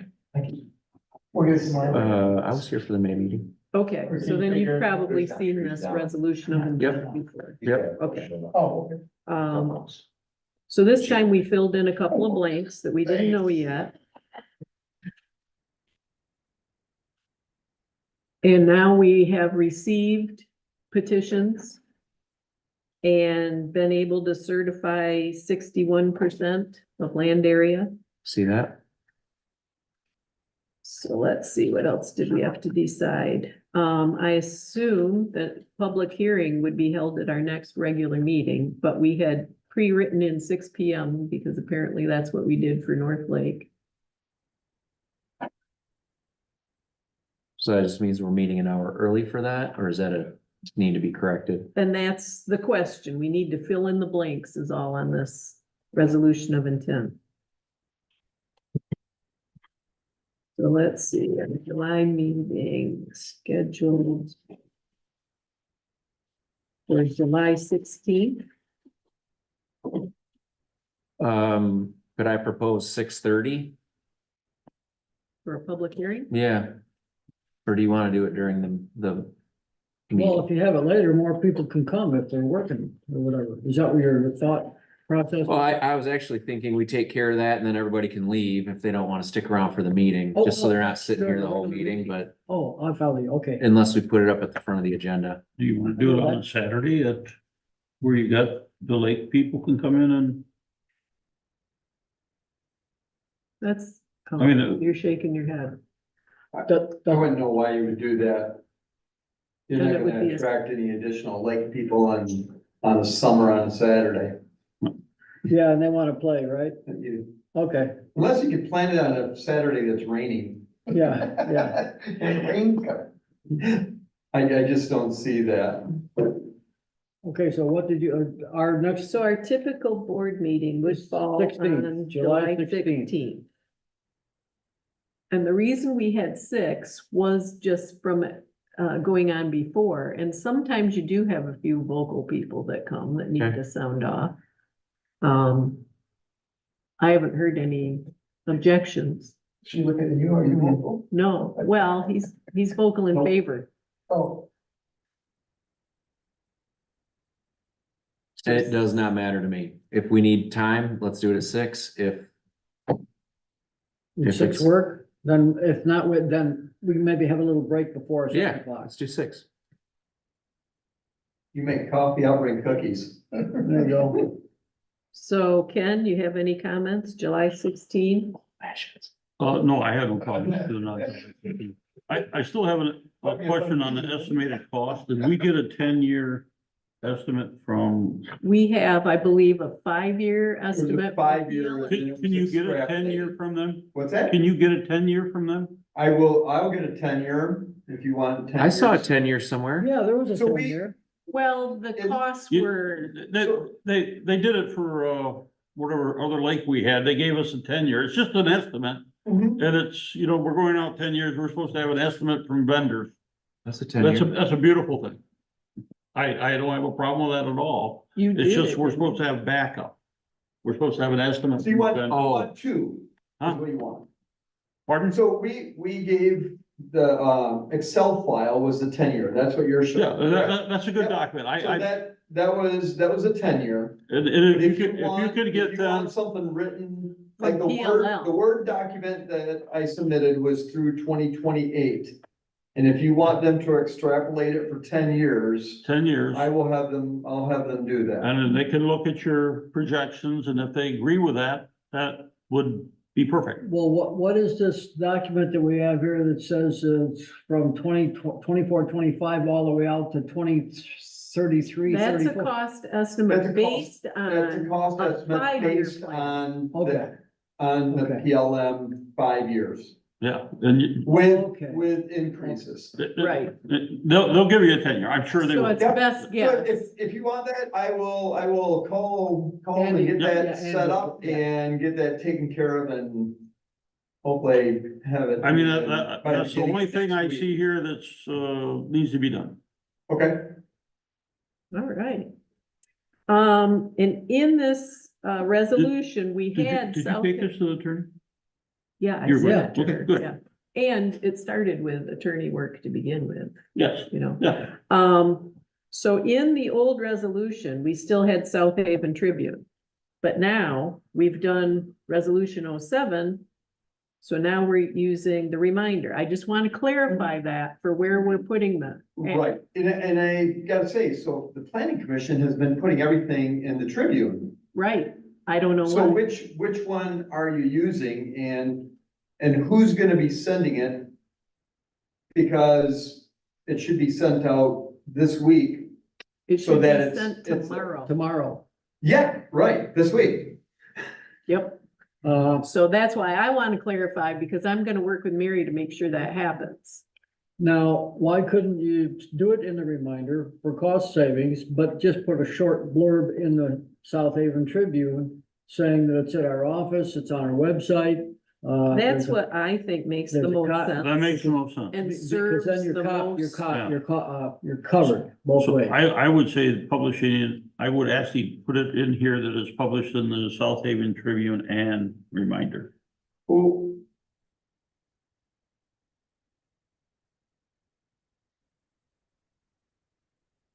You wanna say something? yeah, so you're saying you want it published in both? A short version in South Haven Tribune saying that Just it's on our reporting website. them Because back. that isn't what I interpreted. No, when you not said that. it. No, I'm Okay. I'm not looking for, Okay. I'm just get it So I out there just so want that, to clarify that it's gonna be published in the Reminder and there'll be a yeah. notice, a In the small South- notice in the South in the South Haven. Right. Tribune saying that Yeah. it's on the website. Just a very little blurb that says it's, Not the full-blown map and all that other stuff. yeah. Reminder will have the meat and that. What we're having a problem with is that we are supposed to be using a legal newspaper and Yeah, I we have to realize. have one Yep. that gives it, delivers in our township and they don't. Yep, that I So understand. we're covering our butt by just putting it in there, telling them to go to our website and, it's available at the township hall. Yeah, Okay, so I'm actually gonna write both in here, but I'm gonna say short notice. Short Yeah. version. Yeah, short, yeah. Short version, Yeah, that way okay. anyone looks at it, That's they're gonna think easy a short enough version. to was in fix in here. Let's see, what else do we have to fill in the blanks? So we've got the exhibits.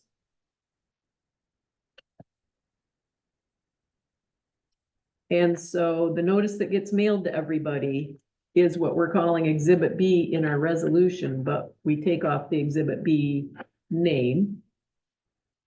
And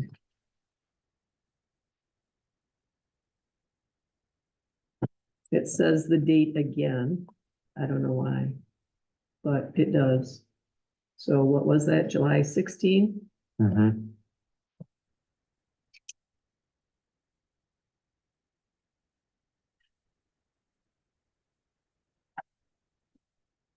Okay.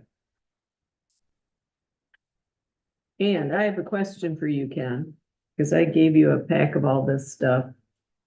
There were like 16 steps that I put in a little table. Did that look right to you? Okay. Good, because that's what we thought. And you're gonna take care of PLM, getting a longer quote. Huh, is there anything else we need to do tonight? Do we need to vote on this declaration of intent? Yes, Okay. yes, we do have to do that. So in here, it was pre-written, move to approve resolution 2024-10, intent to establish Saddle Lake Special Assessment District for a period of 10 years. I will make that motion. Do we have a second? Smooth. Well, this is a money thing. We need a recorded vote. Gary, Yes. Karen, Yes, Jason, Yes. and Ken, yes. Mary is absent. Oop, absent. Okay, that carried. and then the mailing has to go out, but the township does that. Okay, so I'm taking care of getting the PLM 10-year, getting it to the newspaper, getting it to the reminder. We do And- that. Okay, that's gonna be taken care of. Can I help with anything? Maybe folding envelopes, I mean, stuffing the mailer. I think Ruth's gonna wind up doing that. Give me a call, I'll happily do that. That is I not was a problem. kidding. Mary will need the, Gladly do that. Mary will need the That's awesome. estimate when it goes out for the public to look at, along with the resolution and that. I don't think the whole estimate has to go in the. Doesn't have to go in that. It has to No, be but it has to be available. for- available. Yep. Yes, it has to be I'll- available I'll here. have that to you by the beginning of the week. Yep. Next week. Okay. I know you've done a lot of work. Thank you. It's a lot of work. And actually, Ken, he tonight had even more petitions, so they're not even counted in yet. I don't think we want to mess with the document that's already got the count, or do we want to? You want to get as many petitions as you can record on there that, so if that increases your percent of this, that's just the better for you. And the notice that we're sending people, though, doesn't even say that percent, I Says a don't think. percentage. Yeah, but that's on our resolution. We don't send this part. Well, okay. But I think But it's it will good be to for the know public hearing. by the time they come to the public hearing, yes, then we would know it's an even higher percentage. Okay, Then you can leave that at 61 and then later we can, say that we have more on, yeah, as yeah, it goes because all on. you had to Yeah. have is 50 No, or that's more, good. so. Okay, thank you. The other one only had Thanks for your patience. 51%. Thanks for your patience. Yeah. Okay, transfer station, construction materials. What, is it just construction materials? Yes, Ruth is not knowing what to tell people, and I'm not sure if Butch knows what to tell people. Because this says that they can bring construction, and meanwhile, it clogs up our Yeah. compactor. They're called no large pieces of wood accepted, That's and what they're right. trying to do is put 2x4s through the trash compactor, and if we're gonna do this, we probably ought to just get another bin dumpster. Or keep sending them somewhere else. That's the thing. I don't know what she should tell them. She is sending them elsewhere, somewhere in South Haven, Yeah. did she say? Well, Butch And- puts and the they're wood in a taking burn it. pile anyways. Oh, the burn pile's Burn gone. pile's gone. Can't burn. Oh. I was gonna say, I've never known Butch to be shy about telling people where to put stuff over there, so. No. Right, but he's now telling them, I mean, he'll charge them $100, I guess, if they, Yeah, how many $100 have you ever received? a couple times. When you say couple too? Yeah, I don't know that's the exact number. It isn't Well- very many. Here's the thing, if you're gonna have the construct, then just say small pieces of construction.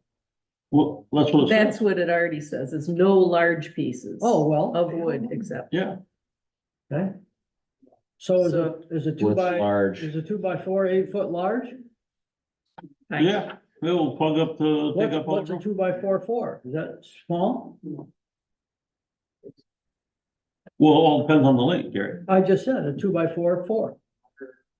So half. 4 foot long, half half the two. I don't know what it is. I don't know what they're I'd call coming in there with. They're coming in with all their, actually trash more than likely. They've probably got big pieces of, Drywall. rough wall cut out and drywall. They got everything that we're going through the compactor and it fills it up. Well, the only thing you can do is just say no construction material.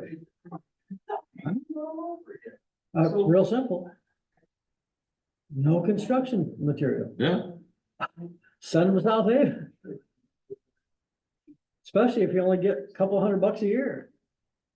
So it was really Ruth who just wondered if she's doing the right thing by sending people elsewhere, because our compactor, if you think about how big our dump bills are, they're in the Yeah, it costs thousands of more. dollars up there. Costs more to get that compactor empty than it does for $200 worth of construction Right, material. that's what, it's probably a loser.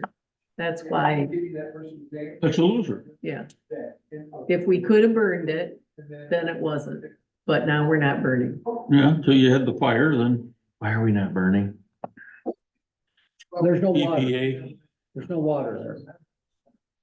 Well, Soil and we got the cell contamination. tower. Okay, just And the- curious. Yeah, the When cell when I tower. went over there and they got paint cans down there in the bottom and they got bleach stuff and we got all. In the burn pile. Well, they got plastic, they're burning up electronics. We could solve all that. And then I just told him, I said that you need to stop that if you're gonna burn, and he said, I'll pull all that out, and next time I went down there, I walked over by the burn pit and I said, this was paint cans going down there. They had a microwave in there. If we had recycling, we could take care of it. Next thing I went down with a dozer and I buried the hole. Yes, sir, okay. Okay, so did we solve this? Is it correct as written and Ruth is doing the right thing? And if she's sending them somewhere else, should we have the address on here? We should have where she's, where There you go. who's accepting them. Doesn't she give them the address? And I'm sure they're charging them more than $100. Well, I guess that's the It cost me alternative is we could $400 charge. to take my shingles away from my roof, so. Yeah, Well, so you're saying no construction material then, is that what you're saying? Well, if we're turning them away, yeah, I would say we'd take no construction material. Yeah. And tell them where to go nicely. I would just change that to say no. Any construction material at all? Like, yeah, that's gonna get no insulation ridiculous or if no? we can't take anything. if But I rip drywall off my wall and it's pieces this big, that's construction material, I can't take that there? I would say that if you, break it up in small pieces and you go in there in a garbage bag and you throw it in the trash compactor. Well, you could put them there, well, this small is pieces. contractor dumping Contractor. for pickup It's not- load. it's So not an this is individual. like, Okay. a lot of the I contractors. taking stuff down there like that, and he's like, all right, burn. I do it all the time, I do it all the time. I mean, Yeah. I don't take 8 foot long 2x4s, but he used to burn those for me, so, Well, then the plywood gets in there and they just, yeah, yeah. anyways, I feel like the way it's written is fine, it just, you have to have, Okay. somebody on site needs to be able to say, that's large, that's not large. Right, right, Or know what clogs up the dumpster, yeah. and just like, can't put that in, We'll sorry. have her Professional. that give works them down there. another Not choice. us. I don't I know. know. yeah. We can leave that on there. I don't think that contractor, no large pieces of wood accepted. Butch can decide that. And then No, no, another program. address if they wanna go somewhere. Sure. else. Yeah. Cause I think the other place has more hours available too. And they have So a that bigger would be area too, another- that they yeah. burn stuff and everything, big field. It still might be appealing to them to go to the other one. Oh, and is Mary writing the waiver of liability or somebody else for Butch's trailer? He She said still she doesn't was. have the $1,000. She said she was. Okay. Okay, Okay, we're just gonna have, take no action, right? No action taken. we were just adding an address. That has nothing to really do with board Yeah, action. that's true. Okay, we just know what to tell Ruth. Okay. I3, Yep. The attorney added all kinds of clauses to this one. What do we got? Where are we at? The assessor's contract. Did she give us one? This was contract. Oh, I took- had took given the one a off. simple Yeah. version to the attorney, and she expanded it. agreed She to like this, right? doubled it. Huh? No, I did. I got rid of it. There's only one in there No, now. you're not hearing me right. All these red marks, Yeah, this came from our attorney. okay, She added all kinds of things that we did not have in there, okay, but they're all to protect us. yeah, So we probably should put them in. Yeah. We sent it to Danielle to see if it scared her off, and it did not. okay, The only thing that I don't think Danielle can produce or should is 2 million E&O, because we had told her ahead of time, only one. Somewhere in here, there's aggregates of 2 million. Yeah, it's Her under section policy. 7.4. 7.4, yeah. And her policy, I believe, is only 1 million. And we had told her ahead of time, 1 million was fine. So if we were to tell her she has to do the 2, we should pick up the tab for the difference, because she already got this policy and she's Why- not even started. why don't we yet. just drop it to one? Yeah, let's drop it to 1. That's what That's what I I would would say, say. because I don't think we're gonna have this. We're all thinking on the same page. I'll be darned. So everywhere it says 2, we change it to a 1? Yeah. Does it say 2 and more in one place? It does. I see it up on 7.1 also. Yeah, Number 4, 1, 1. well, couldn't we just, I mean, Yeah, you, I you, could you make got a- it, you got it up on 1, you make that one, 2. well, we don't even have to change it, do we? Could I just make a motion, we approve the assessor agreement and have the attorney change it to $1 million aggregate liability? Except if we have the attorney do it, they're gonna charge They're gonna- what? 250 and I do it for free? I mean, if you're comfortable Let's see. changing attorney I language, think do it's- it. I think it's gonna be easy because Okay. she did this in an editable. If I get stuck, well, that might be another question, but You guys ready for a motion then? Well, I'm reading number 1 and it talks about, $1 million for 2 or more persons in any occurrence. That's probably where he comes up with the 2 million. 1 million for 2. For each person, 1 million for 2 or more persons in any concurrence. but then it says an aggregate of 2 million. so how many $1 million problems are we gonna have? 1. 0, I hope. Yeah, we've never had one on with assessor. I have not yet. Let me, We've had I a little problem with it. That's what, bodily injury and death, each person is subject to the same limit for each person. 1 million for 2 or more persons in any occurrence. 1 million for 2 is 2 million, right?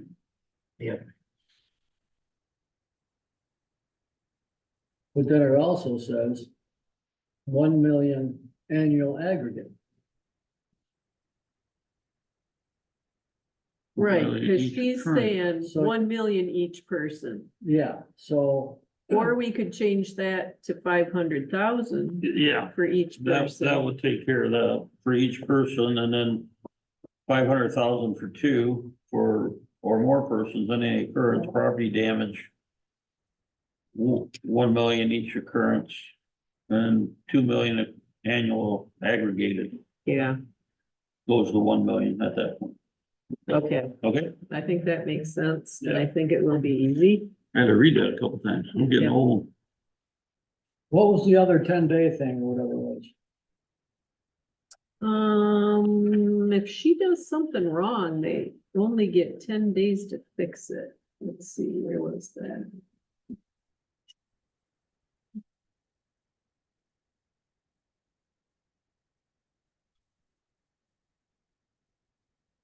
We're okay with the $15 per parcel field review, like if she's actually gonna do 20% of our properties every year. That's, Yeah. What is that? $3 less than our others, so. Yeah, it's actually a decent rate. We gotta get that in the budget, though, the budget's gonna be. I thought we were gonna change that 20% parcel view per year. The first year was gonna be 18. Does it say that in here the first year? I think It is in the one we gave her. Well, then it's in here. I don't see it. Well, 16% parcel review in the first year and 20 per year. Yeah, okay, you got that. Okay, okay. Yep.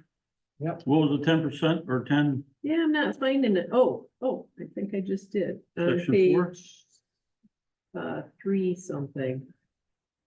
In the event that the contractor shall not be in substantial compliance with the terms, they get written notice of said breach in 10 days to cure the breach. Oh, yeah. If contractor fails to cure the breach in 10 days, the township may terminate this agreement immediately without further notice. So that would have to be kind of serious for this to happen. So she said she wasn't nuts about it, but she would accept it. In the event the contract shall not be substantial compliance with the terms of this agreement. Well, that's if at the end of the year, she's only got 15% of our parcels evaluated, she has 10 days to get it to 16%. Otherwise, we can cancel That's the not enough contract. days to do that. Well, I'm just using an That's why example. That she just thought it comes was not really fair depending I on, don't think it's fair. Why don't we change that to 30 days? Anyone have a problem with that? Feeling generous tonight, eh, Ken? I'm not feeling generous. I couldn't do that. I couldn't come into compliance if I was out of compliance in 10 days. Well, it could just be that she hasn't provided a report or something. I mean, it could be an easy Yeah, fix. yeah, it's hard to know what, But because it's let's say just, that she, because of the weather and all that, she couldn't get her 20%. She's Well, lacking it. let's do Let's 20 do days. What's the 20. difference? Pardon? Let's do 20 days then. I'm still good with 30. I don't know why we can't do 30. We did 30 with her. I don't really care. we didn't do good with her. Well, I think this will make Daniel feel a little bit more comfortable if we got 30 days. Well, Now, I don't expect to have any problems with her. I don't expect No. any problems. I don't think. I'm not sure I'm not- you I should don't know. ignore what our attorney suggests. She said she's It- comfortable, or she didn't like it, but she would agree to 10, we double it to 20. Let's vote on that. I'm okay with that. We don't need to vote on I that. don't care. I think you. 20 is the mark it up. compromise. I think she will be glad that we listened to her on that. You tell her I was behind her. Okay, you'll get to tell her that. No, I don't bet myself. You tell her you wanted 30 and the rest of the board was mean and they only wanted 20. Rat bastards. But it doesn't mean you have to pull the plug on somebody No. anyway. Just because you I know can that. doesn't mean you should. Okay, are we done with this part? What's the matter? Getting late? Yeah, Do we need to vote to approve this agreement? I think We we do. should, as Okay. corrected. As corrected, I make a motion to approve the assessor agreement as corrected, notably changing the liability to $1 million and the compliance, whatever you want to call it, to 20 days. Well, why don't you just say as corrected? Okay. Well, I just Yeah, want but to make we sure have we're to- all on the same page of how it's getting corrected. but- I agree with Jason, Okay. because sometimes we look back at old meeting minutes and it's like, so what got Yeah, corrected? Do we? You don't want to type all that? It's not that I don't want to type all that. It's The, for as the motion corrected. is fine, Okay, but Okay, give it to me again. Move to approve. approve the assessor agreement Assessor agreement with with corrections corrections to let me just get the precise language.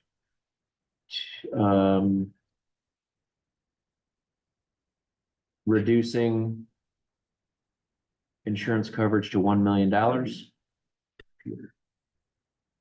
reducing insurance coverage to 1 million. And cure a breach, And cure of breach to 20 days.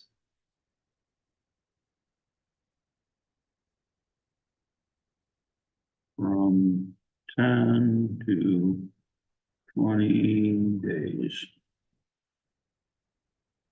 Okay, we got a motion. Second, We got a second. Let's see, Jason made it. Gary, second.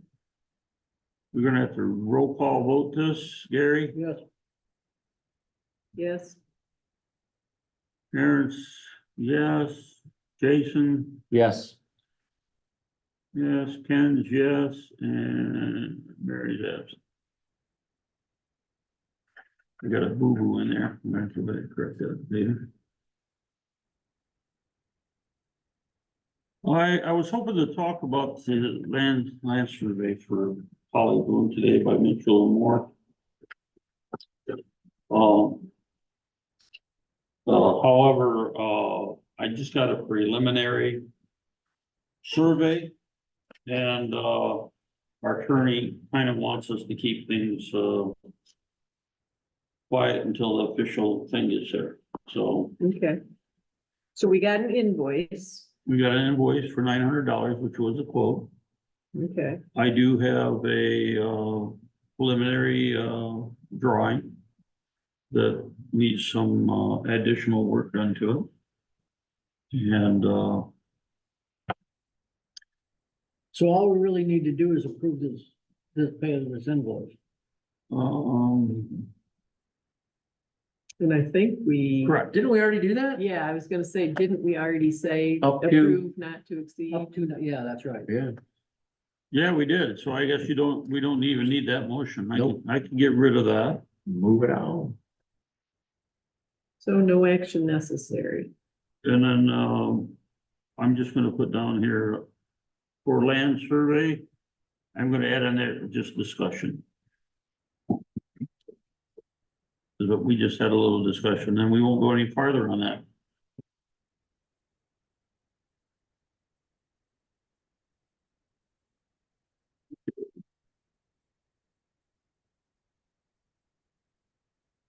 So now we're in new business. We got a request from Van Buren County for road millage support resolution. What they gave me included the village, and I didn't think we should be speaking for the village, so I removed that. And I basically corrected some of the data that they had to show what the real world was. Yeah, I was curious why it had your name specifically in here as present. I mean, we never do that on resolutions. What's that? You've got that this is presented by Yeah. Township Supervisor Spicer. We Yeah. never name people in our resolution. That's the way they had it written. I tried not to change what they did, but I tried to make it accurate to what was in there. Like they didn't have approximately $118,000. They had something much less. They didn't say what would be generated in the first year. They basically said what would be generated that we would get back the 60,000 for a 4-year period, 240,000. But if we get only 60 out of the 118,000, it didn't really reflect what we're really paying for. Now, when I say that we get 60,000, that they give us $60,000 for us to discretionary decide what we want to do. So it's with it. like in credits. It's like a credit. They give us some. They're still doing other things for us, like grading the roads and that we don't pay for. And other stuff that we don't pay for. And all they're doing, this is basically just a renewal. And you took out where it says distributed to cities and villages, you just left. I took township? out the village of Breedsville because we don't represent them. Well, what other cities do we have? I don't think I have any cities in there, do I? You're, okay. I see what he's talking about. Says distributed Right to in cities, here. villages, townships. We don't have any. That's on the third paragraph? Whereas, second whereas. The levies generate sums that are attributed to cities. No, I think that's talking overall, that's what is About them. millage is gonna do. Not particular to our Not, town. it's doing cities, villages, and townships and the road commission for maintenance and repair for Okay, them to okay. do this in the Okay, county. Okay, Now, And our public in the county is what they're talking, all the roads that are public in the county. okay, I So- would, the only other comment I have, and it's nothing personal, so don't take it that way, but I I'm think, not, I think it should be changed to say that the resolution was presented by the township board. Not Ken Spicer or Super Spicer, What do you want it to say? super spicy? township board, Super Spicer. Township board. Well, it is That needs to be personal. a T-shirt, No, it's not personal. it's Super business. Spicer. That's a But it's T-shirt business. waiting to happen. Right here. He's saying Well, township board. I don't have a problem township board up there. It had two people up there presenting that before, the ones that are making the motion to support, but how can you have, do a motion to support up at the top and then not at the bottom? So I'll just do it on, but yeah, you can say township board. You, even though you other guys didn't do anything to prepare this. Sometimes you do Slackers. all the work, sometimes other Slackers. people do. Who's gonna revise that? This one, Yeah, you're gonna. well then give me that paper. You're gonna make me do something, give it to me. Oh, you can't remember that? So, Okay. I can't remember my mother's name. I mean, All what's you gotta that? do is Okay. write, Who's this guy? Yes. all you gotta Where's do he is sign? all you gotta do is write it on your board. just like I Well, did. and that's what I'm seeing. He's got no paper, but yeah, can't you write it in your notes? Isn't that how You can write right iCompass on is it. supposed to work, even though I don't do it? Oh, it doesn't work? You gotta go over and hit the little pencil on the right-hand side. Gary does Right-hand this. side, clear Yes. over. Oh, you don't have one. he's not in the note version. Oh. Well, anyway, yes, you can borrow this. There's that for you, I'll have it done tonight. but I So, have I another gotta question. do the meeting minutes after this and everything else. You shouldn't have to do the meeting minutes. Well, you kind of, I- well, you're not gonna be final. Then- I have another question about this resolution though. Did you say somebody from the road commission asked you to do this? I got an email from, what is it, Bart? Okay, the answer is yes. Yeah, Okay, Okay. because they're gonna be doing two other millages for public transit and the veterans relief, and I'm just wondering why we would just pick the one. Van and- Buren County Road is different than the county's, what they're doing. Okay, The county But they're all commissioner's asking- different from the road. He is very concerned this is not gonna pass. so he thinks us doing a resolution is He gonna. thinks it's gonna help because he's gonna be able to show it at his, meetings at the township. Oh, I see. Hmm. And is this a renewal or it's an upcharge? It's a renewal. That's basically what they're getting right now. Well, he's not there, he said it, tonight. They're asking just for the same. Yeah, he did say. it was a renewal. Okay. He's been asking each supervisor at the supervisor meeting, do you think I could get more than this? Because I really need another mill. And we're all telling him no. Right, that's why I'm reluctant to even have my name on anything adding taxes, but renewal versus add Yeah, makes a this is difference to renewal. me. Is Oh, this set to expire? Yes, Just, August sixth. Yeah, just wait till after November, after the election, when the state's gonna require the counties to pay back all their loans that they've been taking off for the roads. You wait and see what the millage for that's gonna be. Who's gonna do that? The state, Yeah. they've already said they're gonna call back all the loans that the counties have been, Okay, was that a motion, Gary? yeah. I move that we support the motion, resolution for the county-wide road millage renewal 2024-008 with corrections.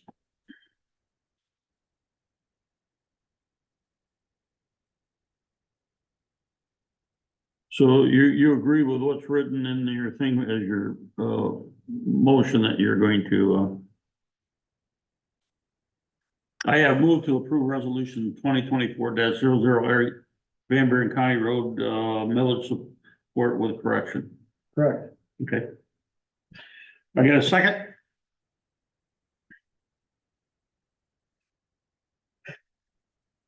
Do I get a second? I'll second it. Cool, now I can ask my question. Is this how this one rolls out? Like, they said this has been in existence since 1970 or whatever. Does it just keep getting renewed and extended every 4 years? Every 4 years. Okay, It started out at one mill, then Hadley got it, then they started, when they did the renewal, they started just going at what Hadley took it off the first time. okay. So they're renewing it at the same rate, And so if we adopt this resolution, this goes through, the voters don't have a say. They basically, we redo the No, road no. millage. No, it's gonna be on It's the gonna be ballot. on the ballot. It's on the ballot. Oh, this is strictly a resolution saying we as a support board it. support That's it. all we're doing. Okay.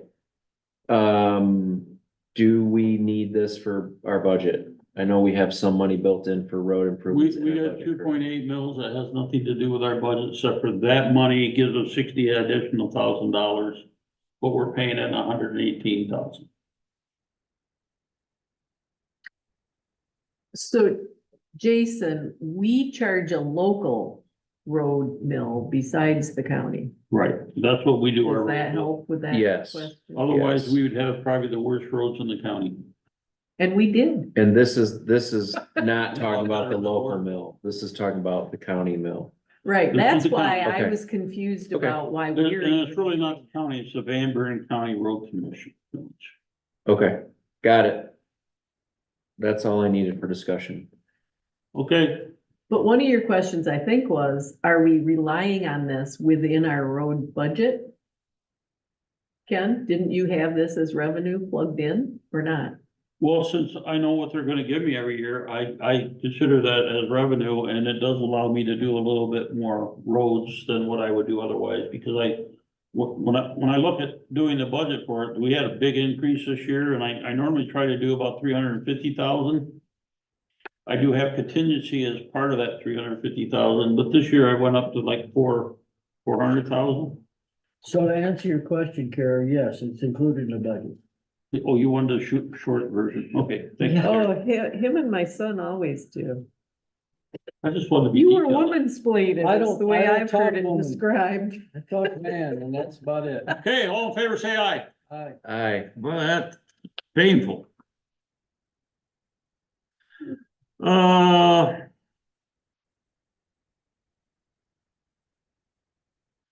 J2. We have discussed before, county recreational ORV, and we pretty much said that we didn't want that. But they didn't have their ordinance out at the time. Well, and now they came out with the ordinance. And what I'm looking for by a motion from the township board, whether we're going to, Approve it in this township. approve, ORVs in this township. Yeah. Well, based on all the townships that I used to work in, I would say no. And even Jeremy Latz said no, because it's a Just say pain. no. I'm No, with you. no. Harry, you're gonna say no? You're gonna say no? I'm no because I'm going along with Okay, I Jackie. know. Oh, I explained. I'm yes. Okay, You're a yes? Mhm. Okay. so, Are we too late to opt out with the county anyway, or is it no, we're not. township by township? No, I've already opted this out. I mean, that's what we talked about. I told them that we're not in support of it, and I said we would like to see some data from the ones that are there. Only 2 that went into it. I thought think- there I were think we're only one two of- that opted out. Yeah, I think we would be one of the few One of the 2 that what? that opted out of this. Like I'm everybody else saying is there's allowing. only 2 that are in it. I think there's only 2 that opted out, is what I read. Well, I thought I read it the other way. Like it was it Porter or something? Mhm, something like that. I mean, this resolution is allowing it. Yeah, And if you opt out, you're saying, I don't want to allow it. Right. that's right.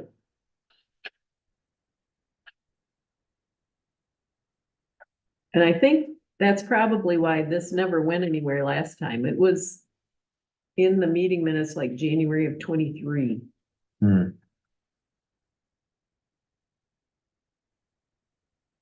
So Jeremy's supposed to pull over anybody that's driving an ORV then? That's right.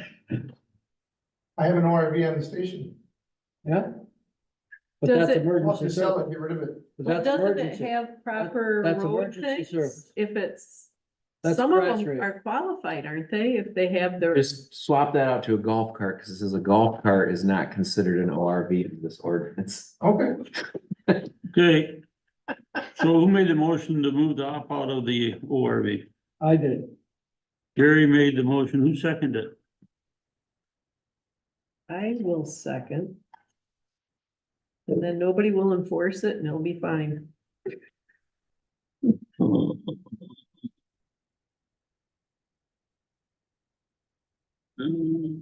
Basically, it doesn't, it's not a money, so it's a roll call vote. All in favor, say aye. Aye. Aye. All not in favor, say nay. Nay. Okay, we got one nay, still carried.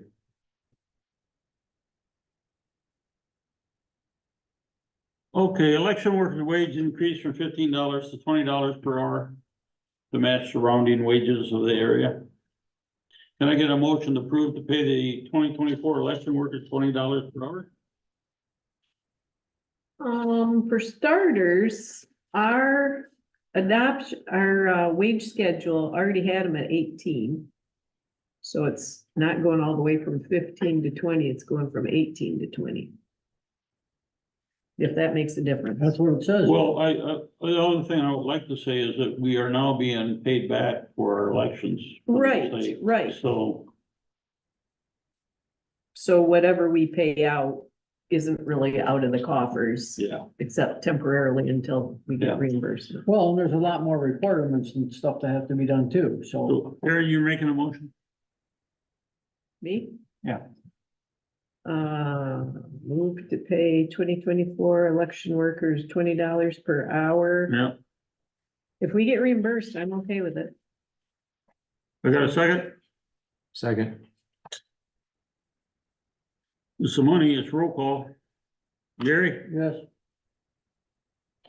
Yes. and Jason? Yes. What's your name? Hey, Yeah, you're on a roll, I'm man. on a roll tonight. And Ken? Oh, Ken, yes. Okay, got that.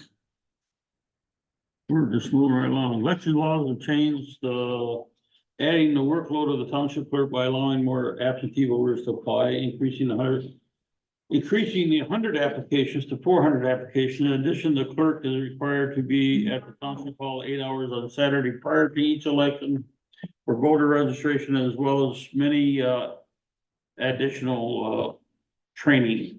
The state of Michigan reimbursed the cost for elections to the township as well as the extra hours of clerk. Now, the clerk is actually here 8 hours, and then she's also being here all day of the election and then through the night of the election because she has to move everything over to the county. And Right. it's a long day.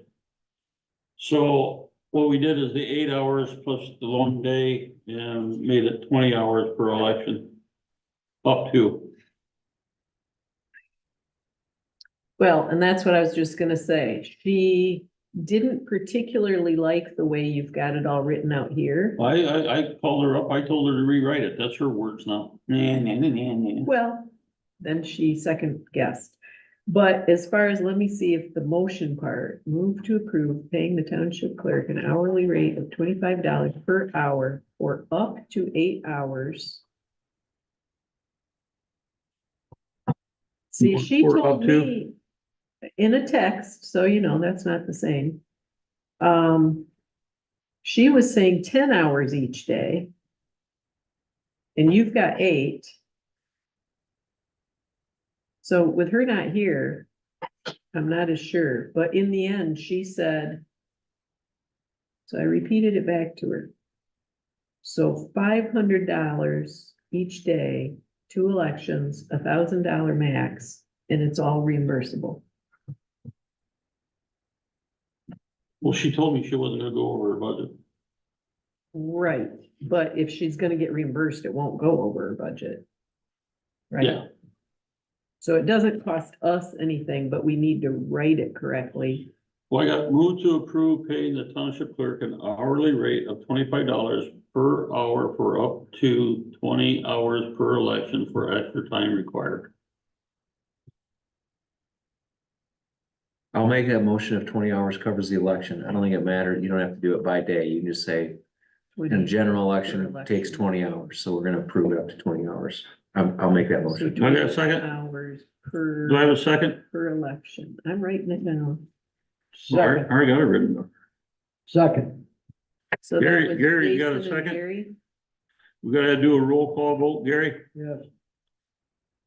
Karen, Yes, but mine's stipulated on reimbursement.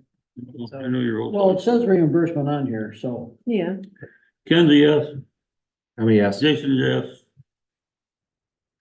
That's carried. Okay, here we get to the wage resolution update. okay, so that part is already like pre-drafted in here. Yeah, Let's see, you had to do it for the assessor? Did you do it for the assessor? For the assessor, the only thing I changed is instead of bi-monthly, it's monthly. Well, and you're And saying Jan- per contract agreement? Yep, Yeah, which yep. is what. Okay, do you have an annual cost for that then? Do we know what the annual cost is? Because I think I'm not gonna have enough money with what we budgeted. I think she's gonna cost less than Ann. Well, Or off. Ann Of wasn't, course, Ann Ann wasn't doing her that. $15 times Yeah. it's 8. in the, assessor agreement. yeah, There's a it's in the salary agreement. plus per visit. So, I just need that information later. I'm okay with what you have in the resolution for Yeah. the agreement. so right now it just says monthly. Okay, is that Because what she she's wants? gonna, yeah, she's gonna submit a bill Monthly. because she's not an employee. I'm okay with that. So that is per Okay. contract So agreement. we took care of, where am I at here? So she's in there. And then the election inspector remains monthly. And I struck through 18 and made it 20. Made it That's what 20, you right? just said. Yep. Yep. Okay, that's in there, okay. And then the township clerk one, though, I think I have wrong. Well, it's not wrong, no, but mine is saying $25 per hour when reimbursable by the state of Michigan. Cause that was my kind of deal, but that's not necessarily what this resolution should say. Correct. $25 per hour. Up to 20 Up to hours 20 per hours. election. 20 yeah, hours. Yeah. Up to 20 hours per election. yeah. Some years you're only gonna have 3, some you're gonna have 2, some you're gonna have 4. Well, and in future years, if they quit reimbursing, maybe it's not in there at all. I don't know. Well, the way they mandate stuff, they're gonna have to do something. Well, hopefully, we're gonna get new people in there that are gonna simplify elections instead of encourage cheating. In a perfect world. So, and then on this same form, we talked about the full-time, so that's on the next page. With the $20 per hour up to 40 hours per week. $30 per hour in excess of 53 hours per week. And it just, Well, Those should be the same, $20 an hour up to 53 hours per week. Yeah, that should And then say up to $30 53. in excess of 53 hours. 20. per 20 hours up to 40. 53. Oh, up to 53, Yep. that's what you're telling me, okay. Okay, JC. and training hours are calculated separately and do not qualify for overtime. And then down also it should say, 30 hours in excess of 53 hours a week. Right, that one I already had penciled in, but the one above it I had not. Yeah, with the okay. 20. Is that it? Those were the only changes. I other had than the dates assessor, at the election bottom. inspectors, and daytime and the fire agreement. And they're all effective July 1. And you're gonna update that. Yeah, I think this one will be July easy. one's on there, Okay. okay. I just need to inquire real quick of JC about the training hours, because I think that was mentioned in the earlier discussion and there was kind of some feedback, but I don't know if I'm clear on that. Right now, training is $11 an hour. So if we pay Joe and he's got 46 hours in, we pay him $20 an hour for the 46. If he goes to training, he gets 11. Why we should make it more difficult? Well, I'm just saying that's the way this is written.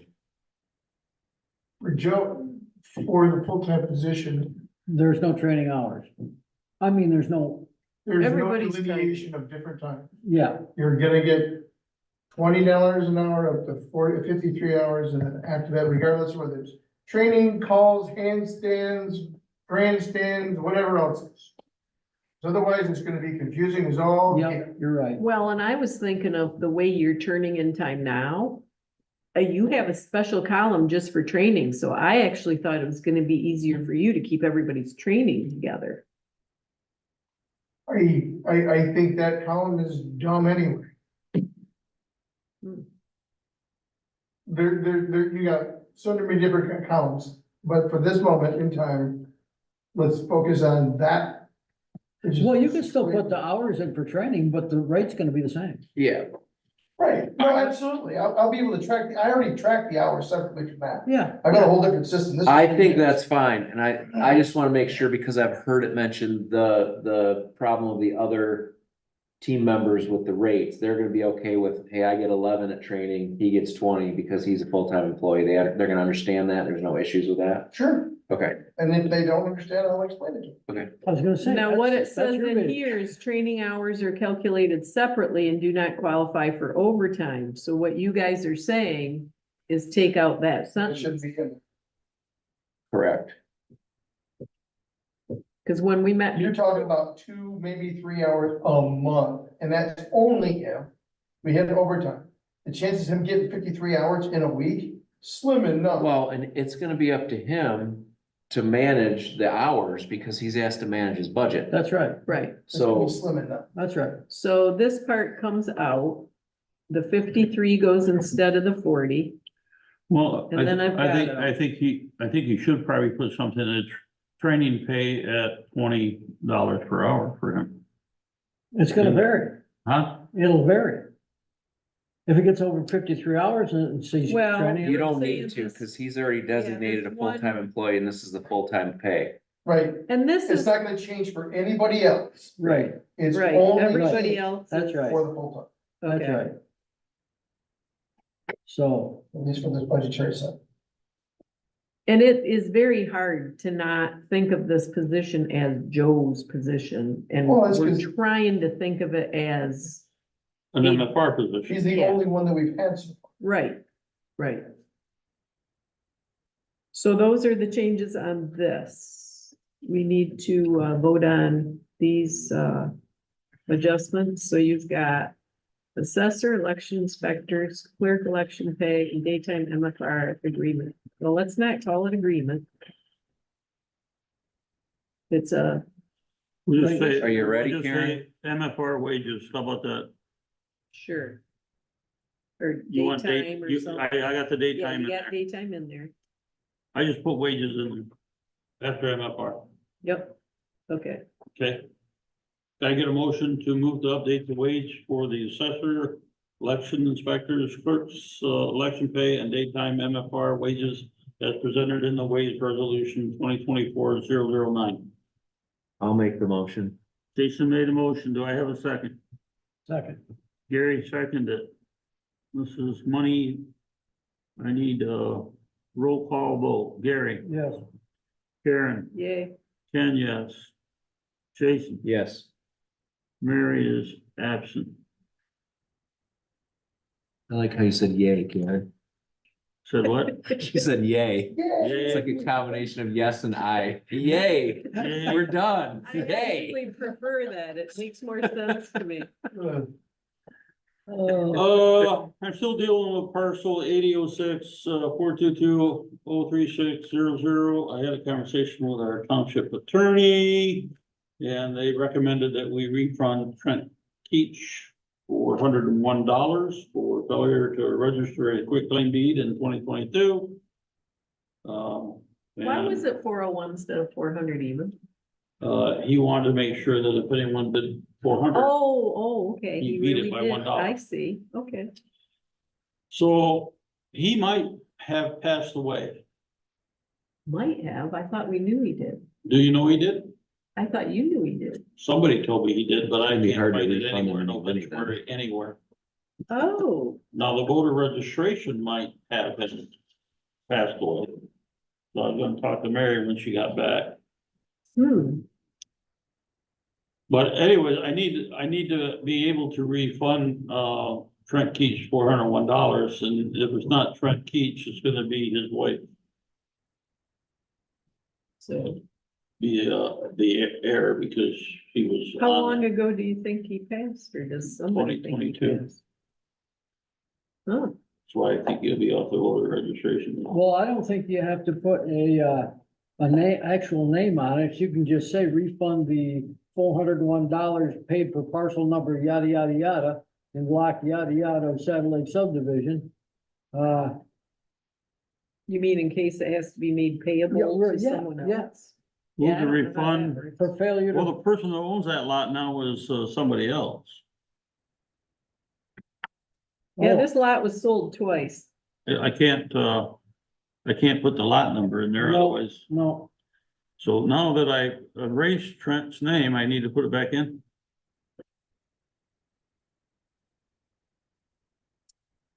I could put the estate of it if I knew he's dead. What, I could put it, or did he write a check or cash? Do we know? I mean, does it specifically have his name on a record of sale or Yeah. something? yeah, Okay, then I would We have a make receipt. it payable to him. And whoever gets this money can have a death certificate and show that he's deceased. right. okay. I'll just send it to his, Last known address. yeah, last known address and. If we'll be it done comes with it. back, then we'll know something's. Okay, I move to refund Trent Keach $401. I need to take this rest of the stuff I have off in this motion because it really doesn't apply.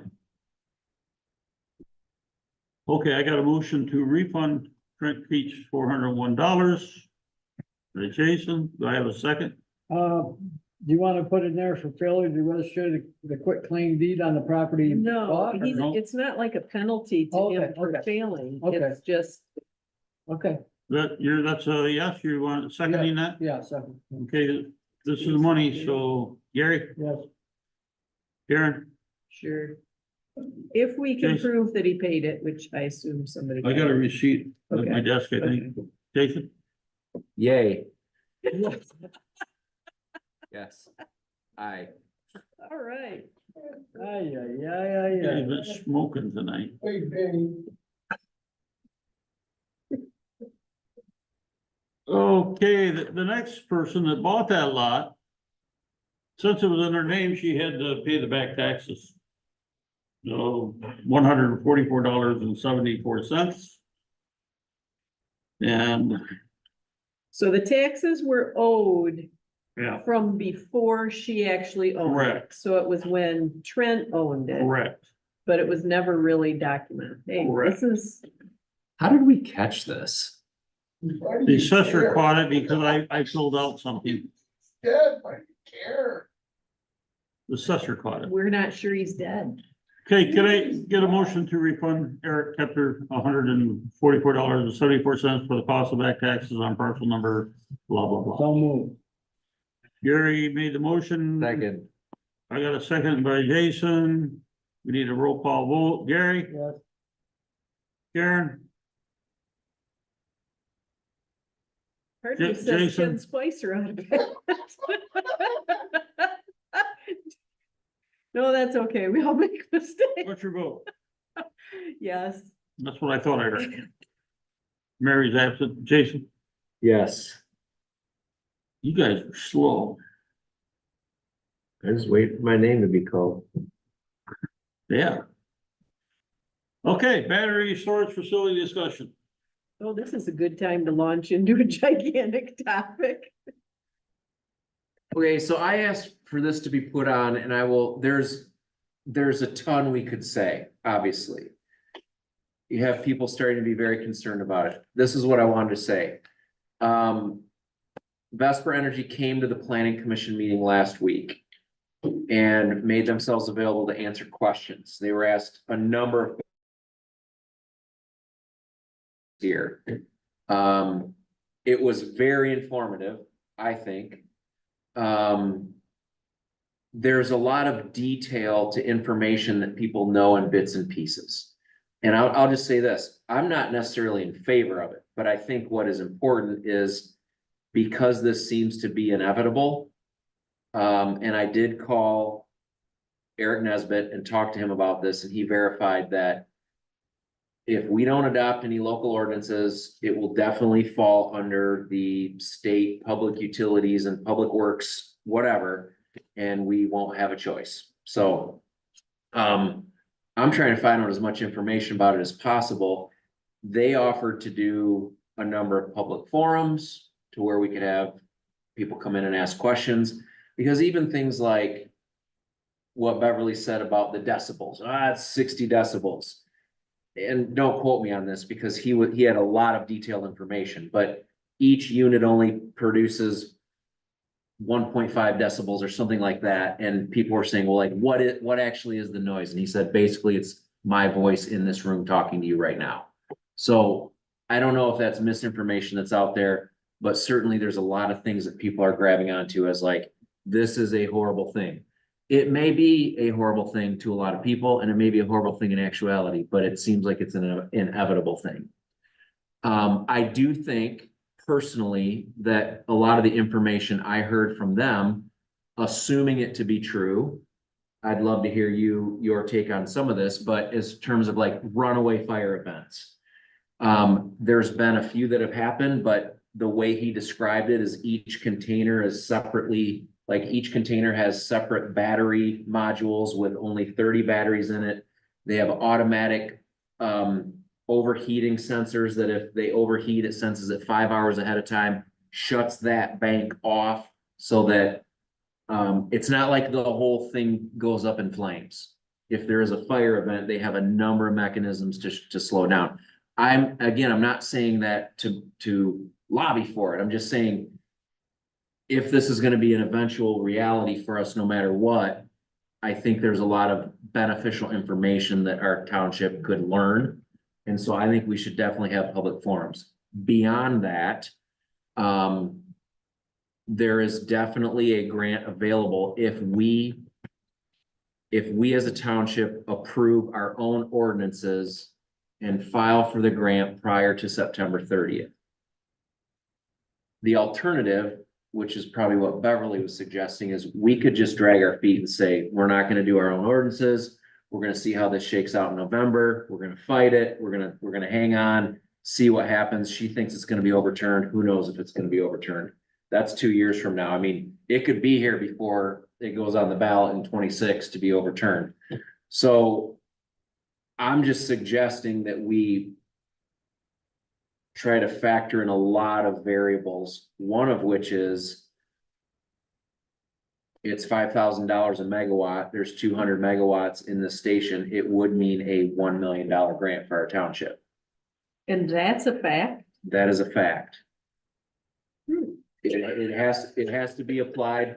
It has to be applied for by September 30th. And Vesper had their community relations guy here. He said, I don't know, that may be renewed for the following year. So if you guys didn't get everything done by then and you still do your ordinances, it could be renewed, but we don't know at that point. Right now, the grant goes through application deadline of September 30th. What does that cover? What's this grant supposed to do? It's just a grant for us welcoming this into our We can township. use it for anything we want. Because we like, It's not because we like you, it's saying because your township embraced this without us forcing it down your throat, you're eligible for $1 million A grant. signing bonus. Is it $1 million or up to $1 million? 5,000 per megawatt. Yep.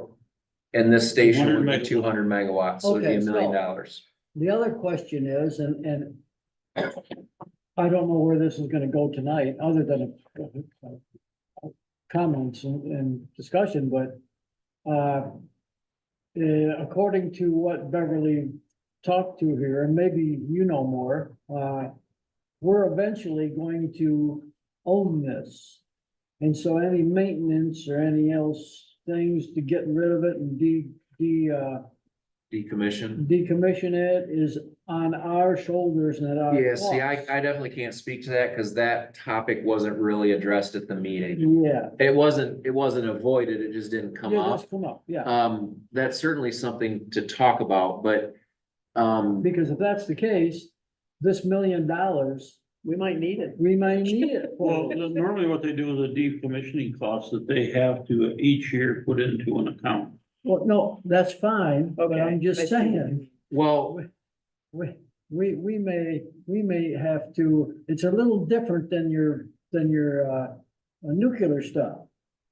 So the amount that's put into this decommission thing that you might be aware of may be totally different for these batteries. The other thing is, it's my understanding is that you can't, if there is a fire, it's gotta burn out. that's correct. I mean, you can't foam it, you can't water it, you can't, it's gotta That's burn out. correct, but, and this sounds like I'm carrying water for Vesper, I'm not. I'm just trying to say, people hear things and not you, but just, there's a lot being said about this. And I think it warrants getting more detailed information because he definitely addressed the fire issue by saying, Sure. I think there's 50 separate containers. And Yeah. if there was a fire that would happen, it would happen with one battery overheating.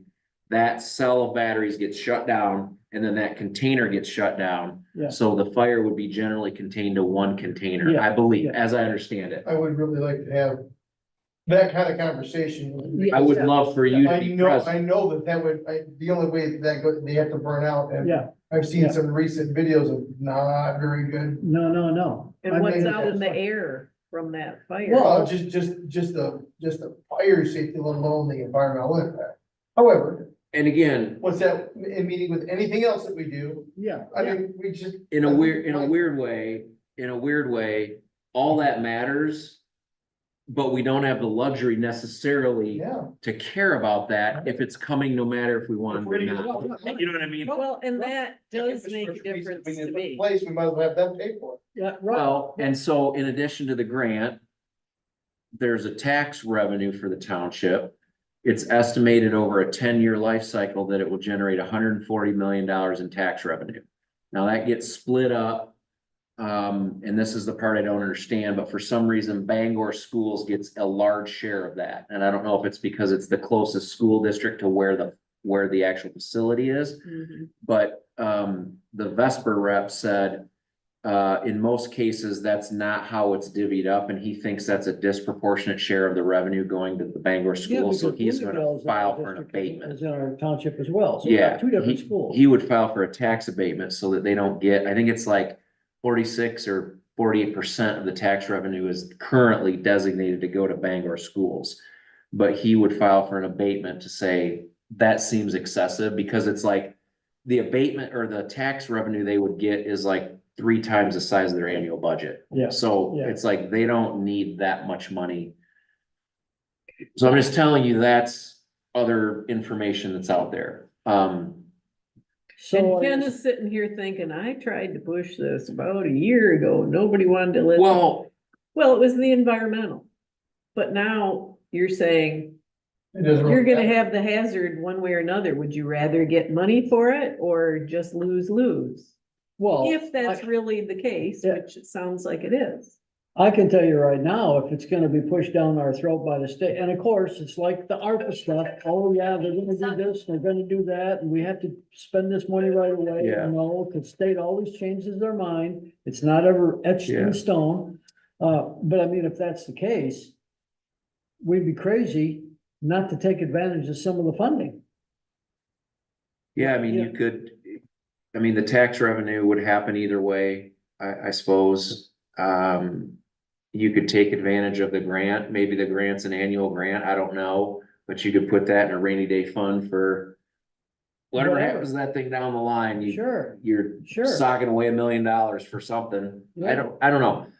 Again, I appreciate Bev's comment that, hey, let's not chase money. Right. Because it's a high dollar thing. There's a lot of money there. I mean, that's Well, why they and- wanna And do I'm it. sure they do that They, to this entice. company is also giving the township a community type donation annually under a 40-year agreement of up to $300,000 per year. No, I didn't And hear this about is in that. writing, or There's what are the agreement with guarantees? somebody over on the other side of the state Grove County. already with that agreement. They did They not base speak it to on how that. many megawatts you have. Okay, they did not speak to that. I told them to stop talking about that because it sounded like quick pro, whatever. Quid pro Yeah, quo. yeah. So maybe what we need to do. from September's this coming point fast. forward, Well, and that's why I wanted to bring it up tonight is we could decide, I suppose, if we want to pursue this, because if we do, we have to move quick, because it has to be public hearing. I think we need to ask the planning commission to move rapidly forward. And then we can pull the plug anytime we want. Right. Because if we decide we're not gonna do it and, later, it's a lot better than us not deciding to go right ahead right now to make the September 30th deadline. Cause what'll So happen we is, could get everything ready, and if we're getting way too much pushback or something, and they don't want it, then we shouldn't do it. Yeah, I have a hunch you are gonna get a lot of public saying no. My health is worth more than whatever millions you can get. And the only way they would think otherwise is, My neighbors Well, you're gonna were get it were anyway. against it, and then I went and told them, I said, we're at some point in time gonna have to raise taxes, and this additional income can prevent that, and they said, when is it being built? well, you have to be careful how you're selling stuff too. And when you were talking about the information you got from Vesper, they have a vested interest in how they give the facts too, so. of course, but also, that is true. But what is also true then is because it's, we're in a free market economy, they're trying to make money. So they also have a vested interest in not only making the facility as safe as possible so that it turns them a profit. They also do it in a way that garners as much community support as they can get, Sure. you know what I mean? So I agree with you. And again, I'm not, please, for the record, if this is getting recorded, I'm not voicing my support necessarily for the idea. I'm just saying, You're you giving need to the consider information, all the yeah. angles Right. in something And that I is think the coming our way. biggest angle you have is this is gonna be forced down our throat come November. It appears so. Yeah, And so what that looks like is the planning commission would need to adopt our own set of ordinances for a battery storage facility at a public hearing, probably at our next meeting, so that it can then go to the county, because they have 30 days to review new ordinance You need to language. get whatever you have prepared or what they prepared Yep. for you to put in that and get it to Catherine. Catherine. I was gonna say Catherine represents them. That's Yes. right. Catherine has money to represent you. Okay. Get it to Catherine and tell her you need it. Yesterday. Is the same Catherine she was saying? Yes, Yes. Captain Kaufman. Okay. Oh, she's very nice lady, very good. very good. Okay. So I would That's great. say that's what the planning commission should do, because like Ken said, if we get too much feedback or whatever. 'cause Again, we're- we can- We're here for. Ultimately, it will come back to this desk for us to That's vote right. on that. And And we're there's here not for much the time. taxpayers, There isn't. so whatever they want. We to can do, get it done, but we have to go quick. That's right. Have to go quick. And for the Saddle Lake SAD, we're gonna have public hearings anyway. It could be that you can piggyback something Yeah. or back to back. But The guys that were here, especially the one, I don't know if that's the same person you've talked to.